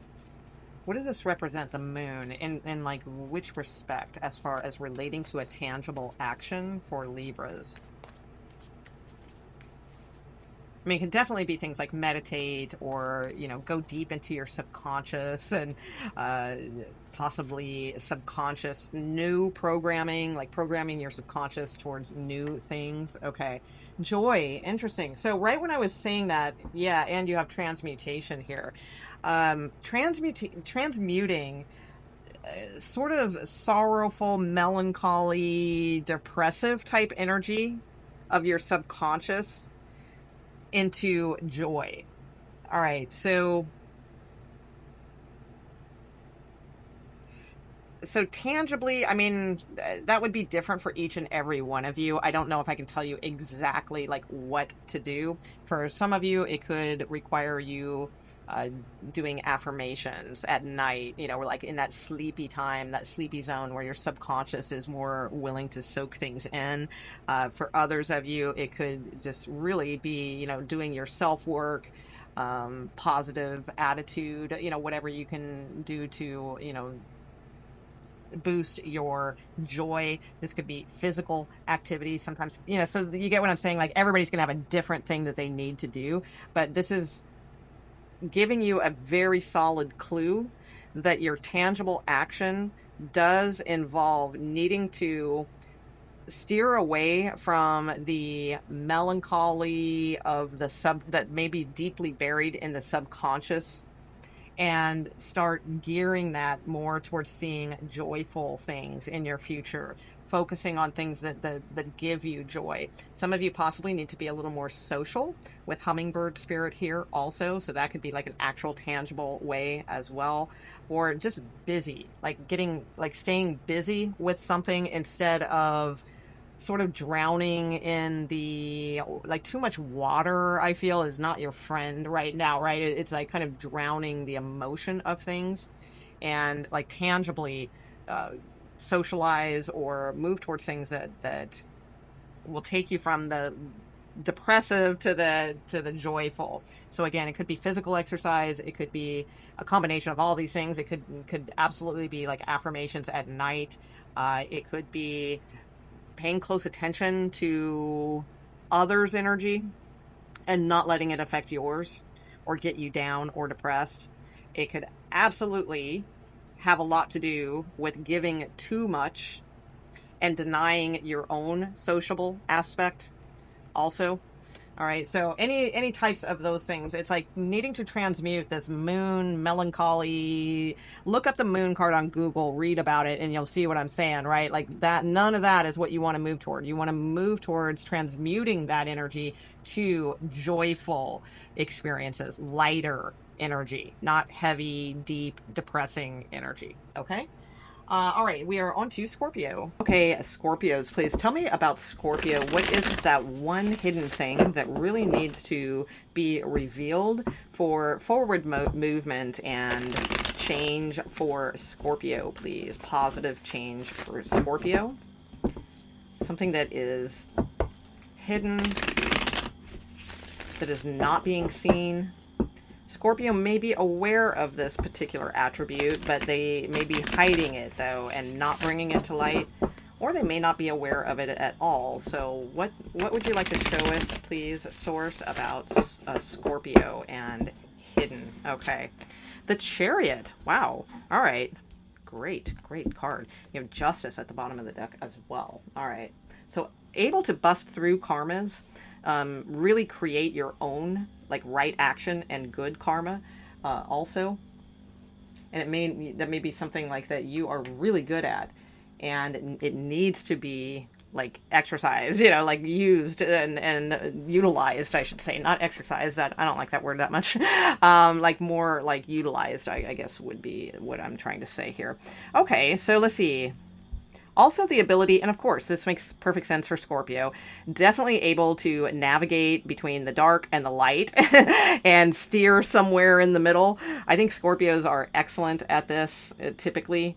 However, it can be very easy because Scorpios are more on the extreme side of things. So it can be like a delicate tightrope of like just one little thing, and you can go too much in the deep end of the dark, or too much in the light also. Well, you can never be too much in the light, but like where you completely negate or bury the head in the sand about negativity, right? So Scorpios can sometimes go to one extreme or the other and have more of a difficult time just navigating through the center of both of those things. Like being aware that both exist, but not letting them affect your goal or your desires or your achievement.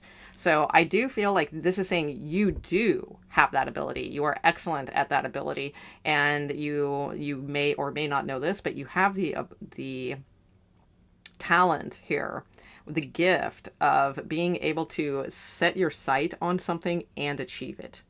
So whether or not you are doing that, we're going to look at some other things here. We'll look at blockages and things like that momentarily. But I do want to get a little bit more on this here. Okay. So tell me what else about Scorpio as far as being hidden.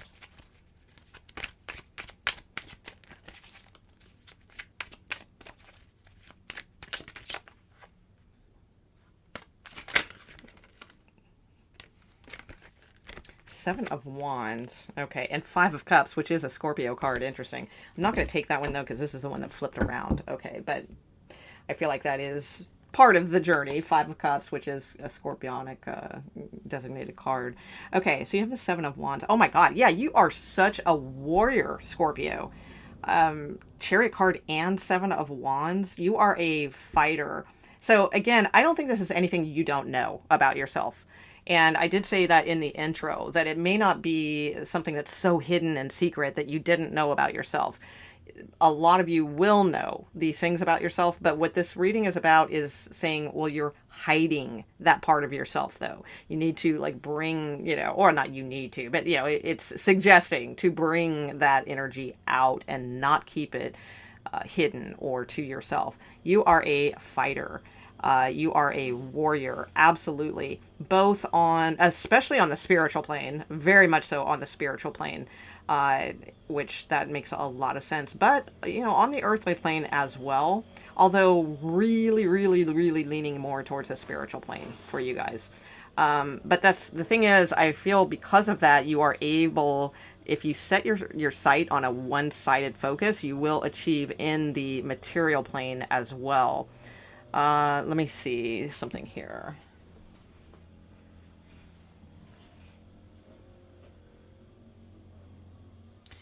Yeah, I feel like you are able to achieve things that others would like marvel at if you fight for it, Scorpio.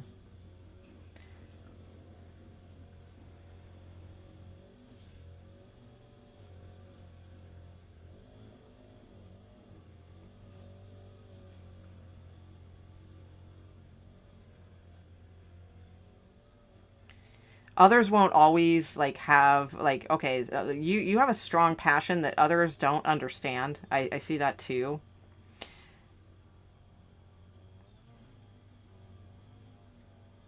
And I think again, you know this. You already know this. Like you have a great understanding of things.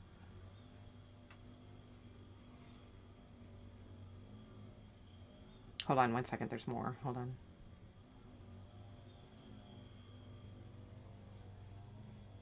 Yeah, victory is nigh. Okay. Yeah, you're very close to victory here. And it's like you are look at I mean, because look at this warrior. They are able to keep this stance with this river of like water on this high peak of boulders and rocks. So imagine how slippery that is, like a slippery slope. It doesn't matter, Scorpio. You can stand your ground here through any slippery slope, through all obstacles. And it's like, as long as you have like the passion and that warrior-esque attitude and own it, it's like, wow. I feel like if you can hold your ground, you absolutely are going to be victorious in some fashion. All right. Um, Definitely spiritually, for sure.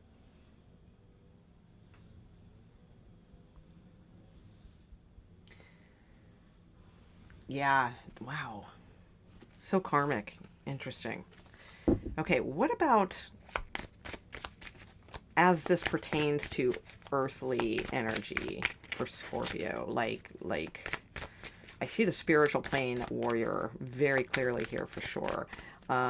Is there anything hidden with Scorpio that's in regards to this earthly plane as well? I mean, I get that these tie in because it's like that is your role, definitely. Scorpio is being this victory, this getting yourself one pointed on something and achieving it and holding it and really expressing the passion for it here as well. Wow, look at the orange and the orange. Seriously. Wow. All right. So, yeah, you just definitely need to some of you may be afraid of your passion. Afraid that yeah, that makes sense too because Scorpios can be very intense. Some of you may be not necessarily like afraid, but like afraid of like your desires like in a higher way. So in other words, some of you, sure. I mean, some Scorpios are going to have that could be afraid of their desires if they're more in the, you know, that like root chakra kind of Scorpio or something like that. Sure, but this is more like your higher. Like you're almost afraid of your spiritual power. You're almost afraid to like show it off. I feel or to even have that as a desire.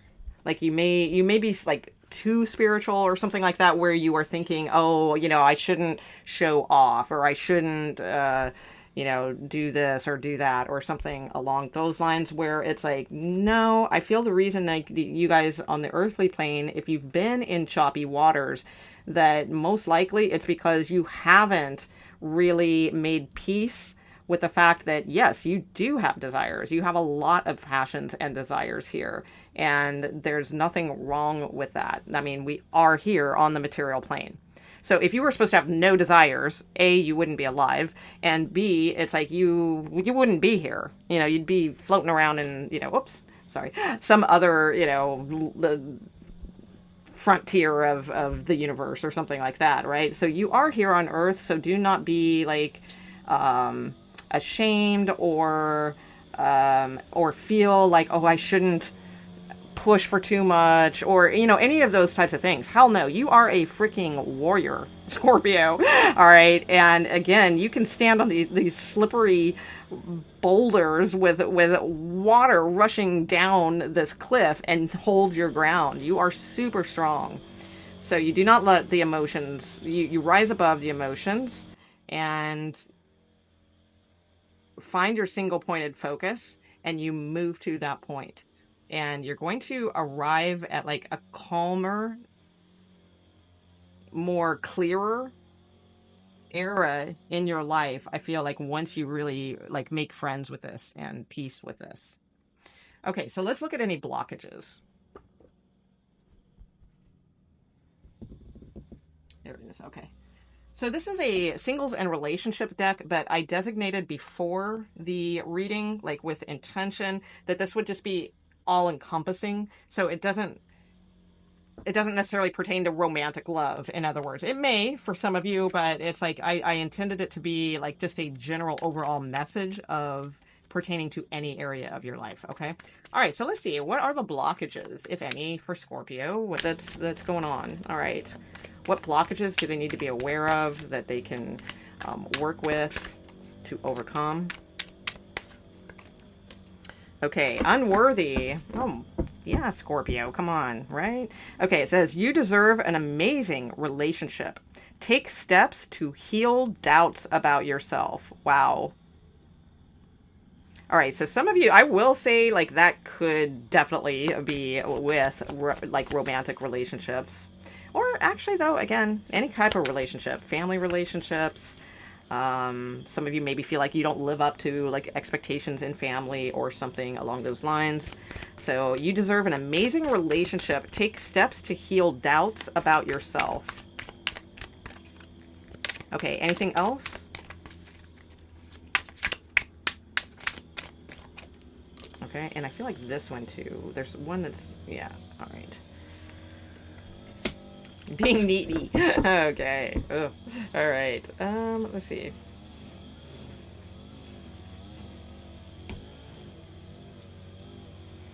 Okay, let's see. No good ones. There is someone out there for you. Don't let this false belief make you miss out. So again, this is not necessarily just in romance. So it could be in life in general. You may be thinking, oh, there's no great jobs out there. Oh, there's no great people out there. Oh, there's no great romantic partners out there. Oh, there's just no good whatever out there. All right. So it's like just simply not true. All right. There is good everywhere. But if we are in tune of looking for problems, in tune of solving problems, or in tune with looking for issues, right, then those are the types of things we're going to attract or notice first. So there is good out there. There are good people out there. There are good partners out there. There are good jobs out there, right? There are things out there. Sorry about the noise. Hang on. It'll go away in a minute.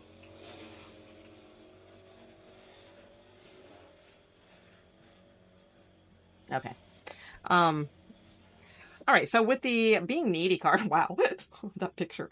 Okay, let's see what this says. It says, make friends and spend time by yourself to take the pressure off your relationship. So yeah, just heads up with that. That could be a blockage, right? So it's like, make friends with yourself, spend time with yourself so that we're not like being too energetically dependent on someone else to entertain us or something like that. All right. Okay, so now last but not least, let's get one tangible action that you can take right now that will maybe different than all this stuff, who knows, that is going to be beneficial for you. All right, so tell me about one tangible action that Scorpios that are watching this can take that will help them, benefit them with any situation or any particular situation to bring the result of positive change, positive results. One tangible, please. Okay, thank you. Six of Cups. All right, Six of Cups came out for, gosh, who was that? Was it Virgo, maybe? I'm not sure. Possibly. Okay, so Six of Cups is interesting because it is a Scorpio card. It is designated to the sign of Scorpio. I believe, yeah, it's the second decan of Scorpio. So especially so if that is when your birthday is. All right. So the Six of Cups, one of my absolute favorite cards. I think it's just such a beautiful card. It is a very innocent card. It is doing things for innocent reasons. It is doing things for genuine reasons. At least to me as a reader. It may mean different things to other readers, but this is how I basically interpret the card. It always has this meaning to me. It very rarely has a different meaning to me because I'm very fond of this card. I think it's one of the sweeter cards in tarot, right? And it's genuine and authentic, which is cool too.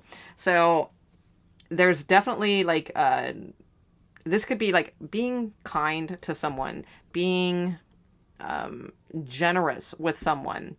And generous can mean a lot of different things. Generosity does not have to just mean buying someone something or treating them to dinner or something like that. Generosity can be giving your time to someone, or giving your, lending an ear to someone, or just giving, giving a hug, oh, I'm sorry, well, here's a flower, or, just sweet, innocent things. Like, it's very childlike in nature. So thus related to like innocence, right? Authenticity, that kind of deal. So anything that you can do to like, that are kind gestures will really, really like help you in many ways. And also anything you can do to keep that sort of childlike innocence and authenticity, also that wonderment. Or like when we were kids, it's like we could fight over a toy or fight over whose turn it was, or something like that. But then 3 minutes later, like we'd already forgotten about it, and we were often back to being best friends again. Whereas as adults, it doesn't really work that way, right? It's like there's so much that can, like, complications that can go with something like that. And it might be like weeks or months or, something like that where we fight with someone. So it could be like genuine apologies also. And the Six of Cups also can indicate siblings, friends, our children, or anyone, like a friendship, kinship, anyone that we feel like a bond with. All right. So there may be something about that as well. All right, like genuine apologies or just genuine giving. Okay. All right. So now we are on to Sagittarius. Sagittarius, please tell me, what is it that is hidden for Sagittarius that can really benefit them if they realize this or utilize this energy or aspect of themselves? What is hidden within Sagittarius? The Nine of Pentacles. Interesting. Okay. Your card at the bottom of the deck. Okay. Let's get a little bit more.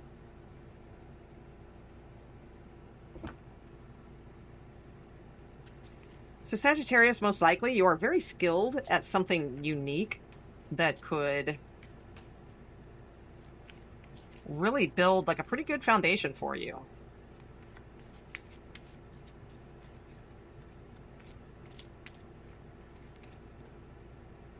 Queen of Cups, that came out with someone else. I can't remember who it was, but we will see a lot of multiple placement things, I'm sure. People watching different placements. And another Sagittarius card. Okay, intriguing. Let's see.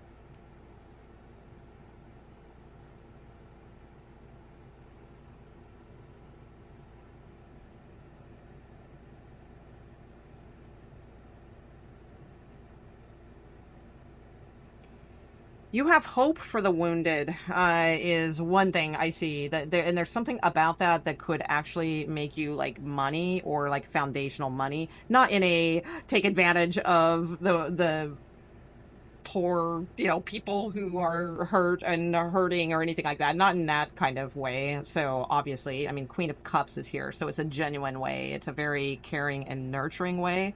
But you have an ability to combine like that nurturing energy and more like a practical, foundational energy into making some sort of unique uh, business, possibly, or just lifestyle or something along those lines for yourself. And it has something to do with like helping those who have really been through the ringer. So this could mean like physically, some of you maybe you're good at like mixing up herbs and elixirs, or something along those lines, because it's not really like being in, some of you may be nurses or something like that, so I mean, they could fall into that category. But the Nine of Pentacles is usually someone like independent, like that doesn't work for uh, like a major industry or something along those lines. It's more like kind of her own rare, unique quality. So yeah, some of you like herbs and elixirs or something like that. I kind of keep getting that vibe. Like you are good at possibly like alternative health. Like there may be something in particular that you are great at in that way. It could be counseling, maybe, with the Queen of Cups, but again, I feel like it's something more unique than that. So if it were counseling, like those who have been through a lot or trauma or something like that, then it would be in a very unique way, though. It wouldn't be like just going and getting your BA in psychology or whatever that those things are, right? And not no shade on that. That would be great. That's helpful, but there's still something very like unique about the way that you could do something different than everybody else is doing, is what I'm saying. And that makes sense because Sagittarius usually is very unique and does different things that most people aren't doing. Definitely, for sure. Also, of course, creative with the Queen of Cups here as well. So again, these things may not be stuff that's like some big revelation to you. Like you may very well know this about yourself already, but again, this reading is about, then don't hide it. Like this is what you do need to like show. This is what you do need to bring out, and like that type of thing. So you have some kind of unique skill, talent, and you can do it in a very business way, but also a very like you're very empathic and just naturally emotionally intelligent. And something about that can help others, all right, that have been hurt and wounded.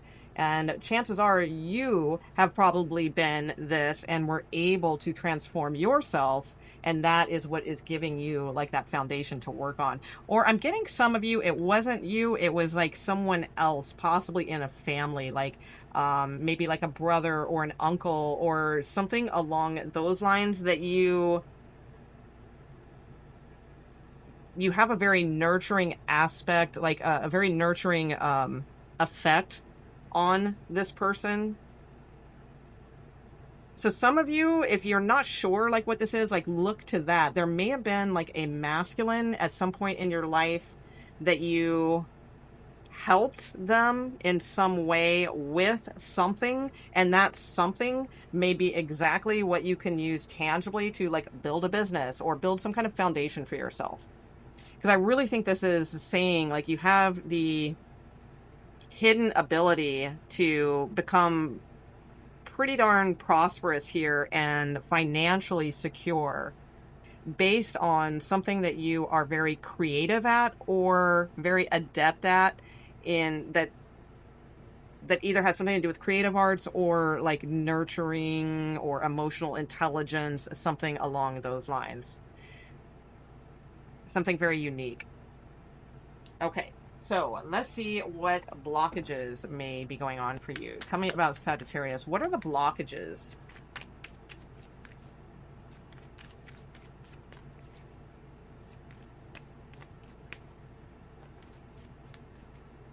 There may be something that grows uniquely in your area that is also like very, like you can turn this into something that is helpful for people's moods, or again, it could be aromatherapy oils you make or something like that. Also, I remember getting that one time in like an Aquarius read years ago. There was something about that. So if you remember that and you're watching this read, Sagittarius read, for some reason, double up on that message. Okay. All right. So what blockages? Sagittarius, please. What are the blockages for Sagittarius? Okay. That one. And I feel like, no, not yet. Okay. Gemini had that, I believe. Anxiety. Okay. And lust, not love. Okay. So these cards are singles and relationship oracle decks, but I did designate these cards to be in relation to any like aspect of life, not just romantic love. All right. But some of you, this may be like about romantic love. Okay. So let's see. You have anxiety, being afraid to get too close to someone. They are scared too. Give them a chance. So possibly like your anxiety of getting too close with someone creates their anxiety of getting too close to you, or vice versa. So that could be even looking, and oh yeah, some of you may be able to heal like intimacy issues with people. All right. Also, because you can do this with yourself. Yeah, some of you may be very independent, but some of that is like great, it's awesome, and it's independence, but also some of that could stem from intimacy, fear of intimacy. So I feel like if you can navigate that, like, wow, you can really be a very secure presence in relationships moving forward, whether they be romantic or family relationships, work relationships, any of those things. Okay, because remember, this is not just romantic love we're talking about. I designated the cards to be about anything. So, I mean, it could be even, getting too close to working with someone, or, something like that can cause anxiety, and then they get anxious. That's that kind of deal as well. So let's see. You have the lust, not love card. Okay, passion is not the same as lasting love. Don't get sucked in. Oh, I can't. I don't think I can say that on here. So, don't just get sucked in just by good, right, physical connections.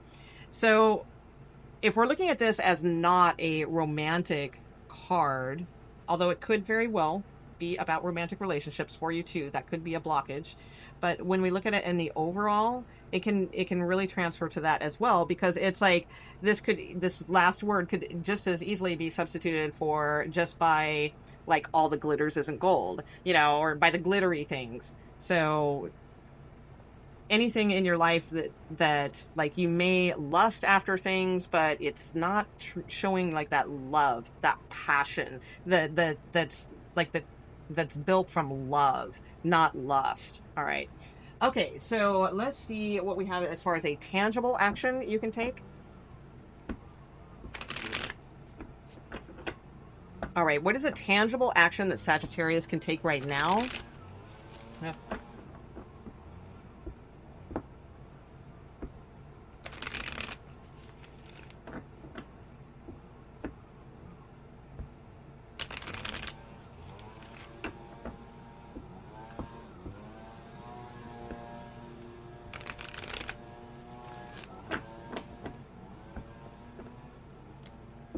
Nice. Your card. Oh my gosh. There's a little deeper message here. I'm just trying to figure out how to word it. It's about like getting energized, like motivated, energized. Okay. And then it's about how you like truly feel and respond to that energy and motivation. So when we respond to it in the Nine of Wands, which is, oh, I don't know, I'm motivated, but oh, it's just going to be the same old thing, or here we go again, that kind of thing, then the wheel's going to stay stuck. You need a different type of like crank, to get it moving.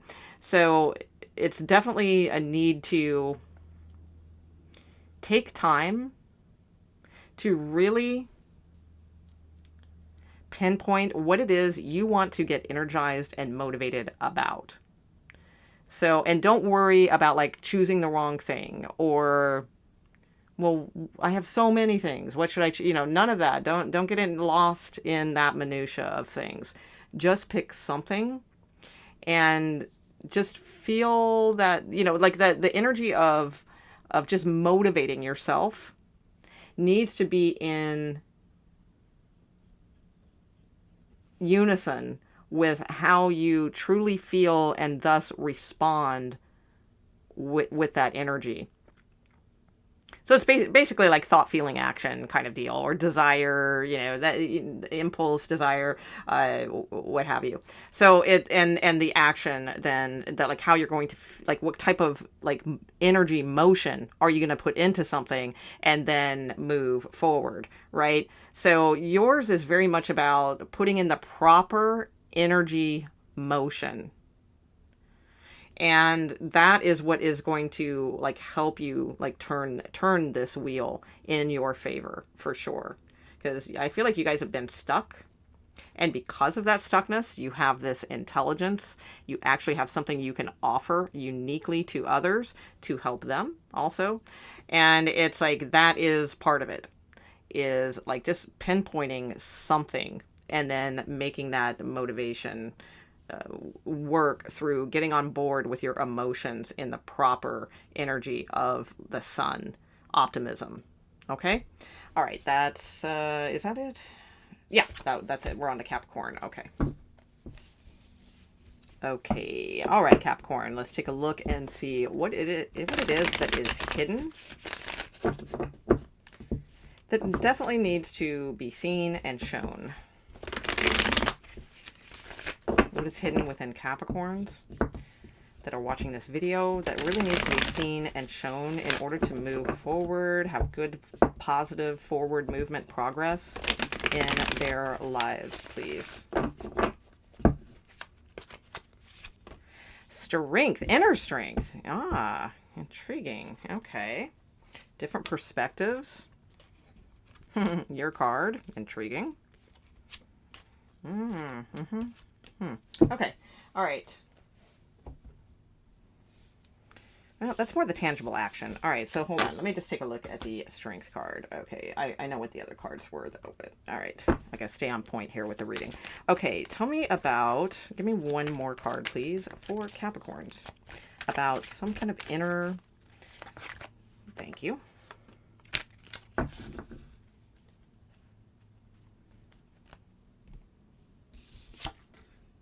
Wow, Six of Wands. Oh, to be confident in your inner strength. All right, that's the clearest message I see here. You have the Nine of Cups, by the way, at the bottom of the deck as well, which is a card of like manifesting, that sort of thing. So the thing is, I feel like you guys have possibly the built into your subconscious this idea that like you alone like can't accomplish something, that someone else will give it to you, or that someone else needs to bring you into the fold, or someone else needs to, something along those lines, where no, it's you and your confidence, your inner journey, and demonstrating this. Because the thing is, I do feel like the thing that is hidden within you is that you do have like amazing confidence. But I feel like you hold yourself back because possibly you're a little too scared of that confidence. And that can happen sometimes if we get knocked down a peg or two early in life, especially if you had a parent that might have been a little bit more, like, oh, don't be a show off, or, oh, don't,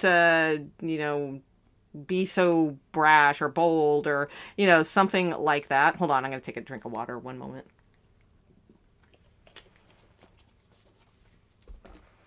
And this may have possibly been why now this is like hidden and not brought out. But no, it's time for you to be a little showy, Capricorn, is what I'm getting.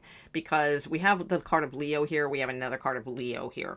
So, Leo is, here I am, kind of thing. Now, the beautiful thing is you have the ability to wrangle this though. So it's not going to show up as like ego or pride or, you know, something like that. You have the ability to have like just a true confidence that is appealing. All right. So it's time to bring out your true confidence, your true inner strength. I think some of you have been closing the mouth of the lion, right? The lion wants to roar, but I think some of you have been like really developing your inner self, and that's great. But at some point, you know, we do have to bring that inner self to the outer world.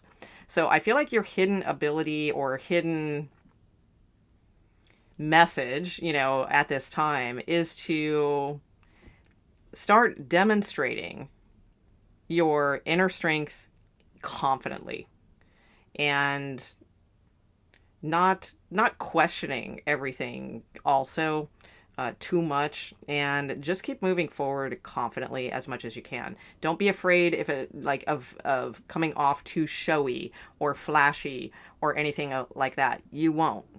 All right. It will show as pure. All right. It will show, it won't show as like narcissistic or, you know, oh, that person's so full of themselves. It will not show that way because it's not that way. It is coming from a pure source here. So do not be afraid of that, and bring yourself forward more. All right. So let's see what any blockages are. I am using a relationships deck for the blockages, but I'm not reading them as love only. I made that intention before I started the readings here today. So they are just going to be considered general blockages, not necessarily about romantic relationships. But I like the cards for what they show me, so that's why I'm using this deck. Okay, any blockages for Capricorn that need to be... okay, addressed. So, but, and you get a love card. That's funny. You actually did get a love card. Okay. And that one too. Okay.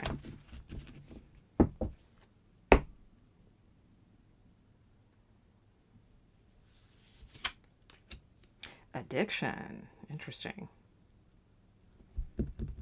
Okay, so let's see. Soulmate only. You have many soulmates who would be great for you. There's not just one. So some of you maybe like hung up on someone or something like that too. Or, oh, once I do this, I'm going to show them how confident I am. I'm going to win them over. Could even be some things like that. Or feeling like if you did have a great soulmate in your life at some point, feeling like, oh, that's it. You know, I guess I'll never have that again. You know, it's like you will. Now, I did say, like I said, that these aren't just about like romantic love, although this one kind of does seem to be about that.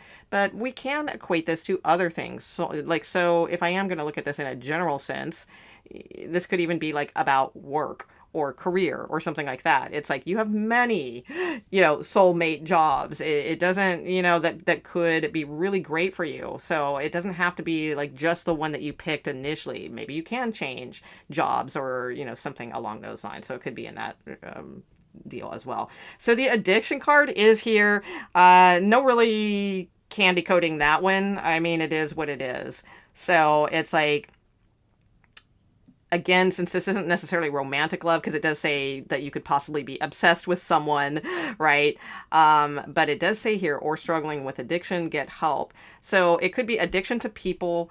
It could be literal addiction, you know, maybe a little too many pills, a little too much booze, a little bit too much pot, a little bit too much this, that, and the other, not in a judgy way, but, you know, it could be just addicted to all kinds of things. We can be addicted to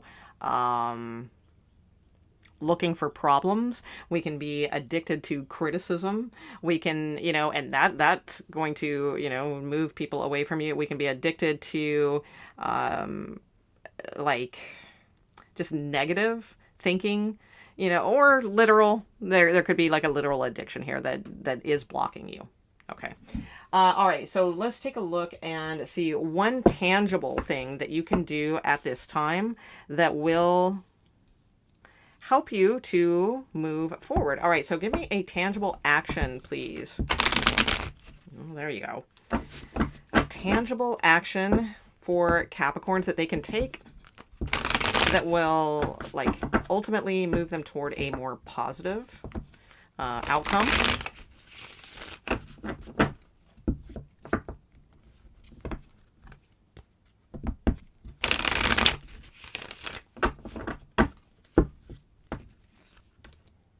Judgment. Interesting. Okay.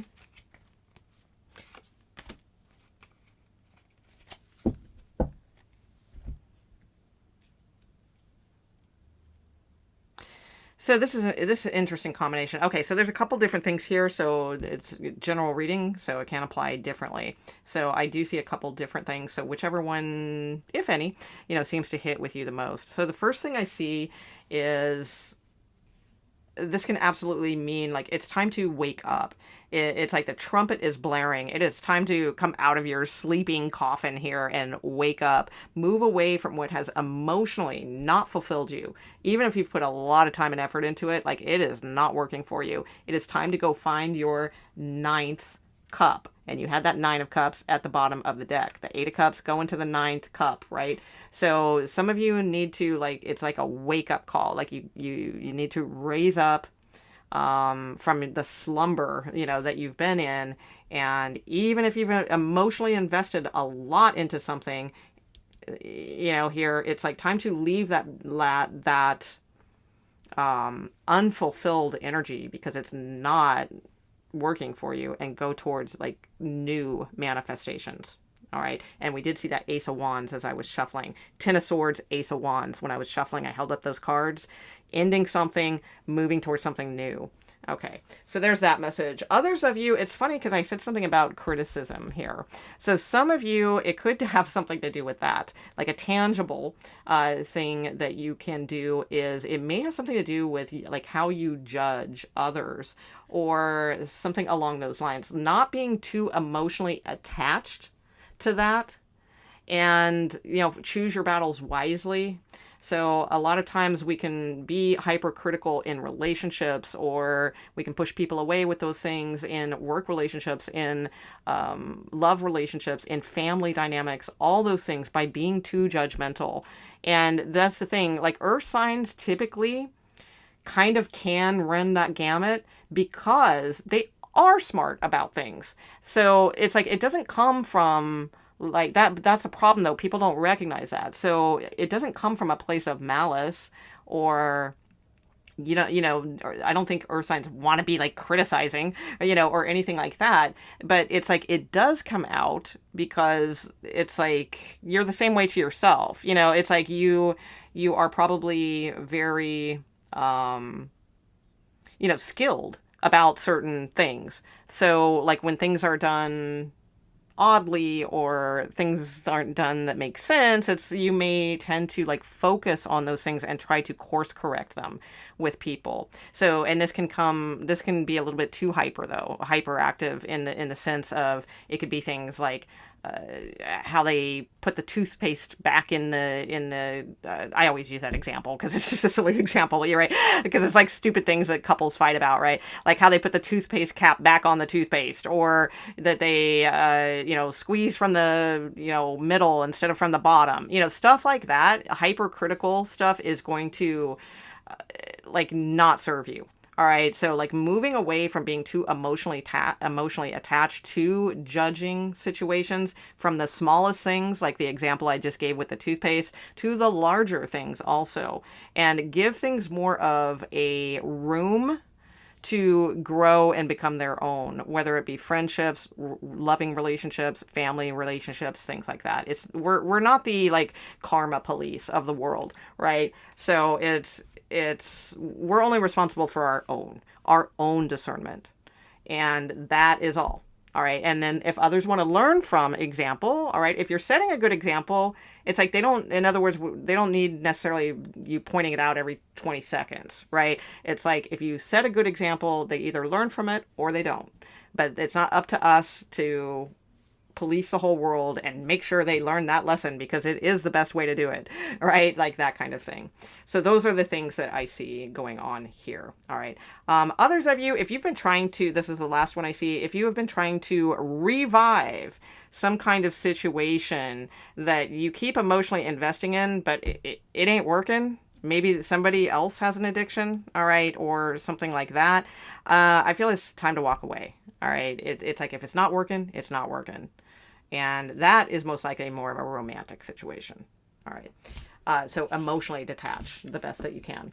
All right, so that's what we have for Capricorn. We are on to Aquarius.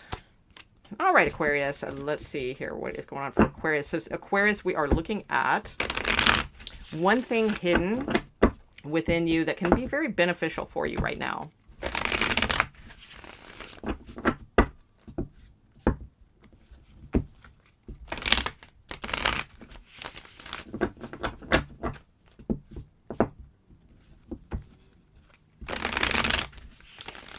Aquarius, please. Something hidden within Aquarius that can be very beneficial for them right now.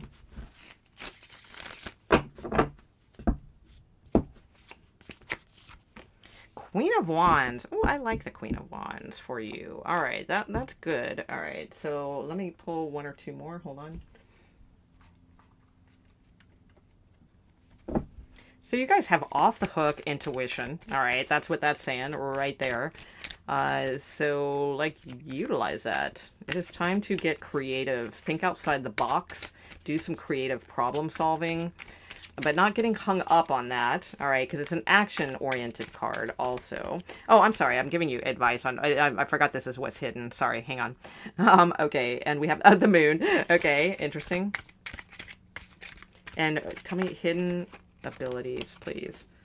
And the Lover's card. Okay, making high vibrational choices and not getting stuck in the minutia of things. Okay, so something that you may or may not know about yourself already. Again, some of you may already know this about yourself, and if so, it won't be any big revelation. However, the big revelation is that this reading is about, well, that's cool if you know it, but this is about what you're hiding then. Like, then that needs to come out. It needs to be shown.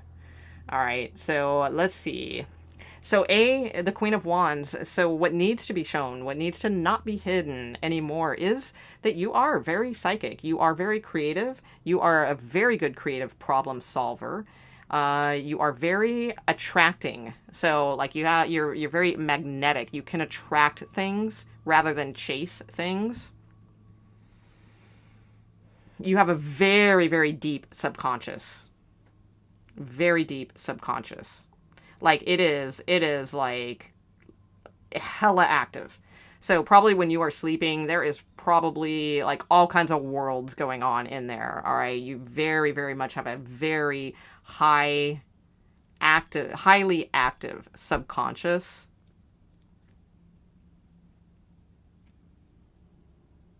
You are very romantic also. So that may be very difficult for you to navigate at times. So you probably tend to attract very like deeply heavy romantic type people, almost like tragedy type people.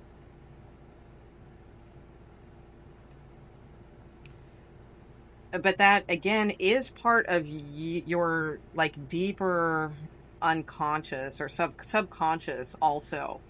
So you've probably experienced almost like Romeo Juliet type experiences in past lives. And this life, like you still carry with you like that energy, that sort of deeply tragic kind of romantic energy about you. However, what is hidden about you is that you're not just that. Like that's carried over from past life, I feel. And yes, it is a part of you and it is hidden in your subconscious. But you have the Queen of Wands, and the Queen of Wands is like someone who is aware of this, but integrates it in a positive way. So instead of succumbing to the deeper melancholia of, memoria, type of like ancient feeling of this like heaviness, around you, it's like instead of succumbing to that, it's like integrate it into like this knowledge that that is part of you, but that is not all of you. All right. Your main, because this card's really standing out to me, right? These are like this sort of muted, almost fantasy, type look right now next to this. This is like the realism.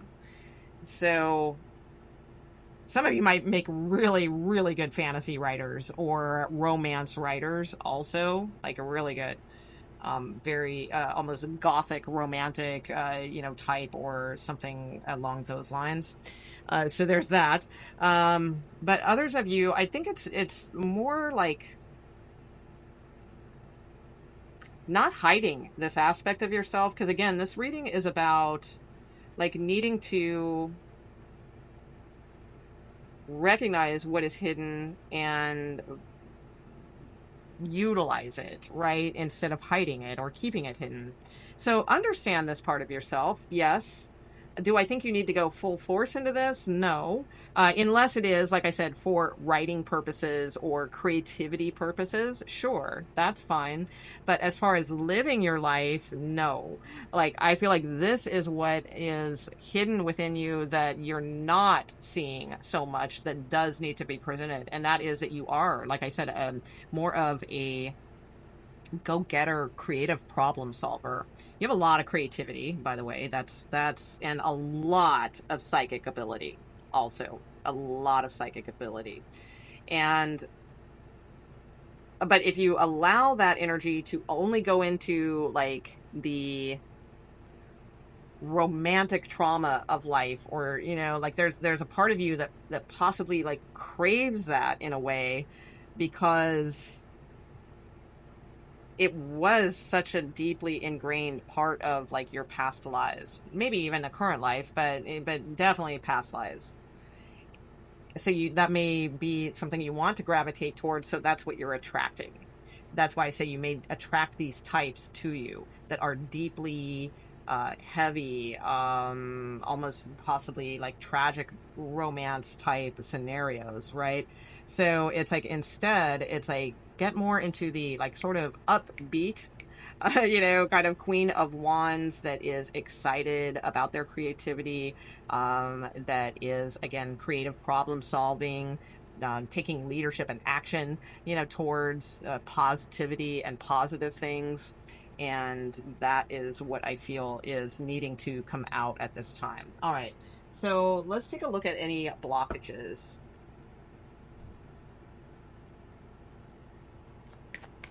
Save this for your creativity. Again, I think I said that already, but just in case I didn't, like save this for your creativity, not for your, like how you live your life. So don't just give in to only this energy and live your life in this like kind of tragic romantic saga of things. It's like instead it's like integrate that only when it comes to creativity, not when it comes to like real life situations or real life partners or something along those lines. Okay, so tell me, what is a blockage, or if any, for Aquarius? What do we have for Aquarius? So this is a romantic deck, but I have designated these cards to not just be about romance. Like before the reading started, I set that intention with Spirit that it will just be about blockages in general. So let's see what we get here for you, Aquarius. Blockages, please. What are Aquarians' blockages at this time? Retreating. Okay. And rushing at the bottom of the deck as well. So that's interesting. Retreat or rush. All right. So some of you may go back and forth between that. like pushing too quick with something, or trying to hurry up something, or like the opposite, just retreating and not, doing anything. Okay, so let's see what this card says. You may have a fear of being hurt, and that has made you retreat. It is time to get out and try again. Yeah, that is definitely the Queen of Wands. The Queen of Wands is very active, cheerful, again, creative problem solver, that kind of thing. And that works for you. So yeah, all right. So don't retreat when you, or it's not saying don't, because I mean sometimes we do need to do that for a little bit. We need to be the Hermit card a little bit so that we can kind of gather our bearings, but not so much like that. Like you're so afraid of being hurt that it's like you don't even try anymore, or you fall into this energy, that tragic romance of life energy, instead of the Queen of Wands. She's going to try the next thing, and she's going to be upbeat about it, and she's going to be on it. All right. So that could definitely be a blockage. And then the other card at the bottom of the deck says, you can't hurry love. The right one will come in perfect divine timing. So again, this is a relationship love deck, but I wanted to designate this as anything. So this could be about anything. This could be about your work, your career. If you guys do have creative endeavors, don't hurry like your love of this project or something like that. It's like the right timing will come, things will work out, that kind of deal. It could absolutely be about love too, but it can be about any situation is what I'm saying. All right, so now with that, let's take a look at one tangible thing that you can do. One tangible thing that you can do that will like be of your benefit, help you like move forward in a positive way. Aquarius.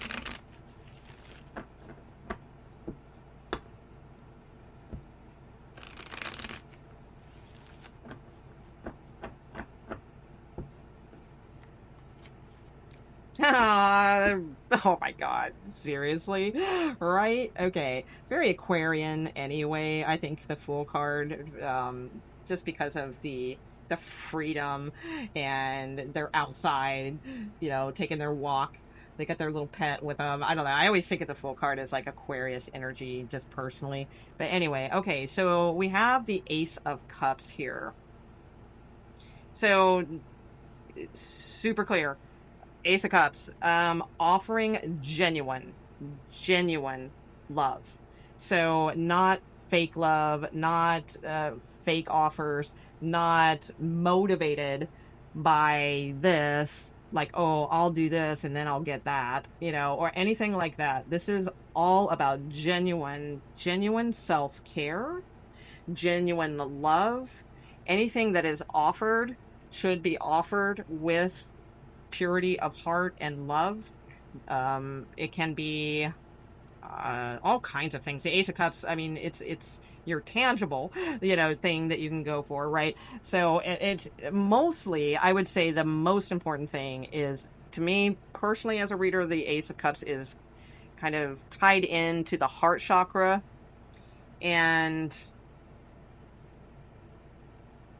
like also to a little bit of the crown chakra in a way, just sort of like, as long as you are nourishing yourself emotionally and choosing healthy like emotions, then it's like your fountain will just always like runneth over. All right, hope springs eternal. All right, when we are in alignment with genuinity.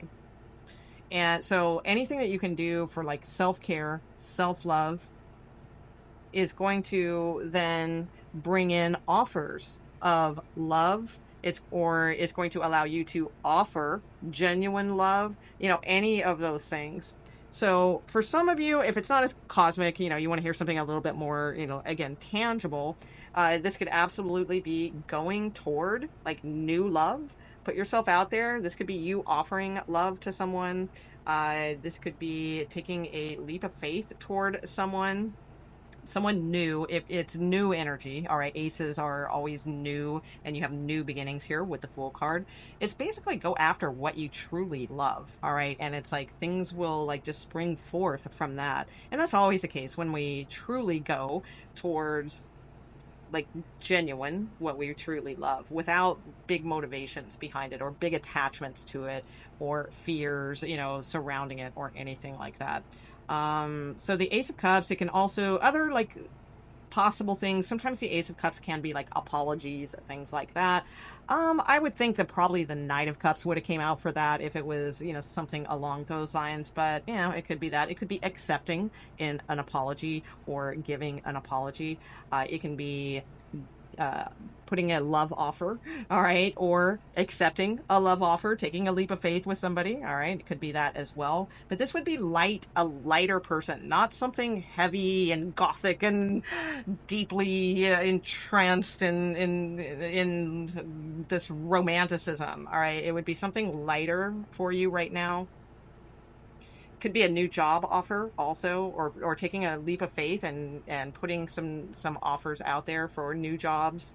So I mean, it can mean a lot of different things, but whatever it means for you as far as a new beginning, because that's what this is all about, taking the leap of faith toward a new beginning, it does absolutely have to do with genuinity and like no attachments to this, all right, coming from true love of self will bring in like loving offers and healing like waters and healing energies from self-care, self-love, peace, that sort of thing. Okay, all right, so we are on to Pisces.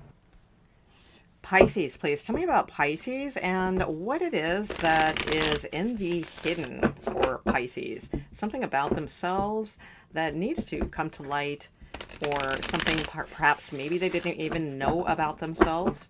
All right, tell me about Pisces, please. Pisces.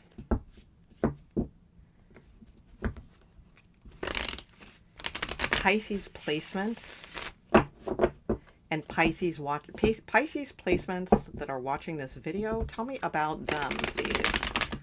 What is the one thing hidden? Okay, thank you. Nope, not yet. Okay, thank you. Gotcha. So Pisces placements watching this video, please. Thank you. Oh, somebody else had that.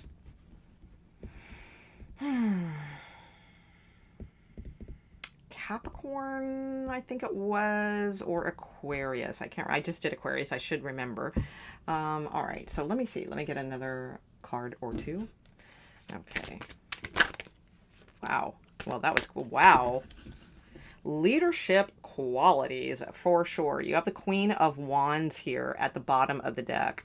You have the Sun card. You have Strength card. All fire energies showing up here, and your Pisces, right? You couldn't be more water, but this is again what is hidden within you. So some of you very well may have been like a Leo in a past life, or maybe even several past lives, or have a very strong Leo in your chart, and that needs to be, especially like if you're Leo rising or something along those lines like that, or you have a Leo North node, that needs to come out.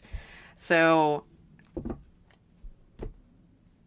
definitely leadership qualities here for sure, Pisces.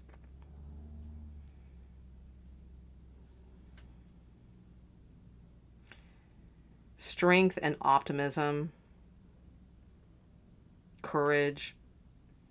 Wow, so many REM songs coming into my mind recently. So yeah, what is it? Strength and courage override, just like the past before my eyes.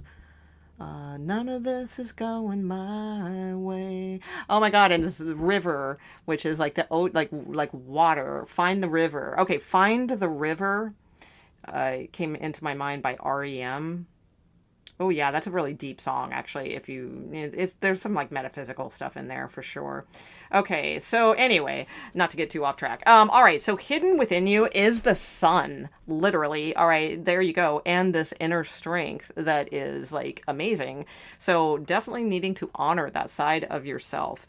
Also to be seen, Pisces. All right, not to be a wallflower in the corner or anything like that. This is like in all aspects of your life. So whether it comes down to socializing or in the workplace or even in your family dynamic, maybe, everybody else in your family is like, rah, rah, here I am, blah, blah, blah, like really big personalities, and you have tamed yourself down. Don't. It is time to be seen. Now, not in an egoic way, obviously. All right. It is a strength card. So this is saying like you have amazing, like, energetic power. Like you could probably light up the state of Texas. All right, if they, you know what I'm saying. Well, let's hope they don't figure out a way to harness that energy. But you might be, up on some like that Dark Mirror episode, riding the bicycle forever, powering some town. But it's like you have like amazing like light within you, and you have healing power. You've got it going on, Pisces, and it is time to not keep that hidden. It is time to come out very confidently and show and demonstrate this inner strength that you do have. Very creative also with the sun. I mean, things get created with light. So light and the dark, of course, but it's like, you are very creative. Definitely leadership qualities I am seeing within you as well. But it's not like that, like, here I am, kind of energy or anything like that. It's not a flamboyant energy. It's a very confident energy, though. All right, so not flamboyant, but confident. Anything else? Let's see. Healing ability, like within yourself. I don't know necessarily about healing others. I mean, you're Pisces, so sure, that may factor in, but I don't think that that's something like to be explored. I don't think it's about that. I think it's about like your own self. Like you have like a storehouse of power within you. Some of you also could highly benefit from learning more about Krishna and Hanuman, both Hindu deities. And I'm not just saying that because I'm like fond of, Hindu deities. I mean, I like all kinds of stuff, but yeah, Krishna and Hanuman are coming to mind as well. Okay, so let's see. So I have a feeling some of you, this is hidden. Like you didn't know this. Like you kind of did, but didn't. Like this is really confirming. So some of you must have suspected this. All right. You must have had somewhat of a clue. All right. But I don't think you realize like how much like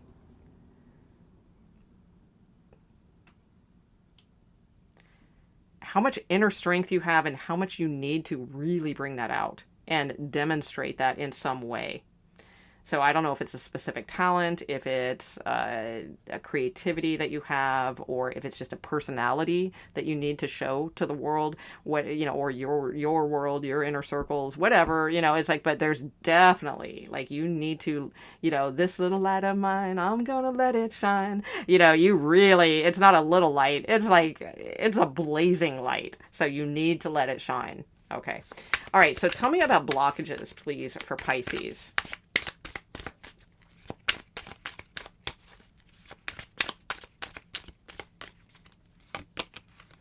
Fear of touch. Interesting. So I'm using these like singles and relationships deck, but I did designate at the beginning of the read and like set the intention with spirit to use this as an overall blockage so that it doesn't have to just pertain to romantic relationships. So that is intriguing. Yeah, I bet, because you shine so much. Like you have so much like power. I bet like some of you, like energetically, like if people like get too close to you, you may get bothered because it's almost like it makes your energy uncomfortable. Okay, so let's see. It says take small steps until you feel comfortable with others. So you may not like trust like others' energy. Or there could just be a fear of intimacy, something along those lines.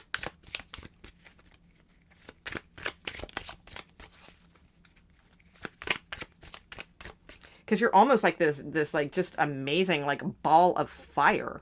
So it's like any little thing is probably very like sensitive for you, because it's like you do have so much. You might even be scared of your own passion in a way. Mixed signals. Interesting. You do not let others know that you are interested. So flirt and be approachable. So you may be sending people mixed signals. Now, again, this isn't necessarily just in romance. All right. This could be in other ways too. So again, you know, some of you are, oh my God, I just heard you're afraid of touching the divine. That's interesting. Okay, so I don't know what that means, because who would be afraid of that? But I don't know. All right, but I did hear that. Okay, so mixed signals. So yes, this could absolutely be in romantic scenarios or your closer relationships with people. All right, but it can also be in a general sense. So this could even be like at work or something like that. Like not really letting other people know that. Like let's say there's a position open and you're interested in it, but you don't really express your desire for it. Well, you know, then how are they going to know? You know, you may be sending them mixed signals like, oh, well, I thought Pisces would have jumped all over this opportunity when they heard it opened up, but they didn't, right? So it's like, so flirt with things, be approachable with things also. So it could be in other areas of your life as well. All right, so let's look at one tangible action that you can take to like really move forward with in a positive way, like with positive results. What is a tangible that Pisces can embrace here and take action with to increase like very positive results for themselves in any situation that they may be thinking of, or just in general?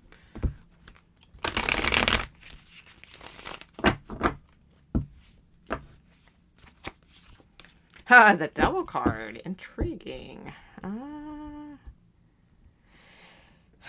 Interesting. Because it's not really I mean, it kind of is an action card. Oh, okay. That makes a little more sense. Okay. When I look at the next cards. Oh, okay. So, yeah. All right. Seeing...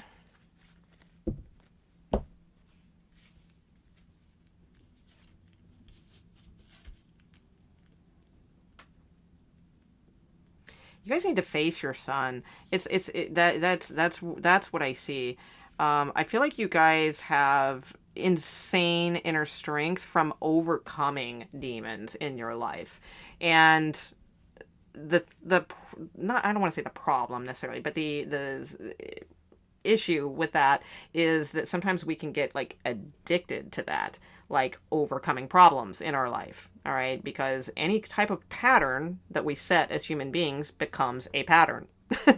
And that pattern could be like you always having to fight off demons, or fight off bad situations, or fight off negativity, or fight off negative people, or fight off codependent relationships, or anything like that, right? And then it can also be, since you have developed your inner strength that way, all right, you may not notice that you're already like you may not have noticed like how much strength and positivity that you have built up by conquering this.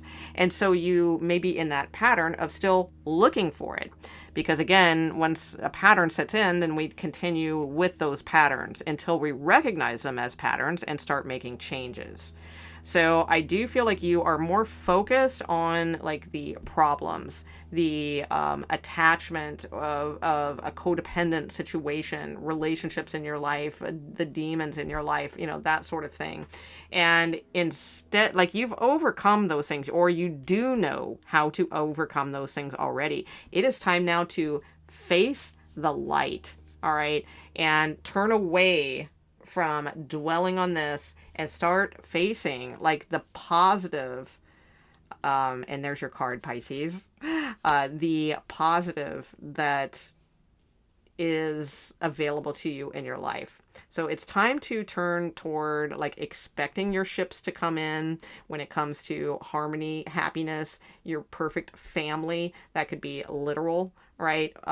Or like a partnership, a marriage, or like your work family, or, you know, anything like that, your neighborhood, you want to move and have the perfect place to live. Maybe, you know, some other country, you want to move to France or, you know, whatever, you know, that sort of thing. So it's like, turn towards that, turn towards the light right now. Stop focusing on the dark.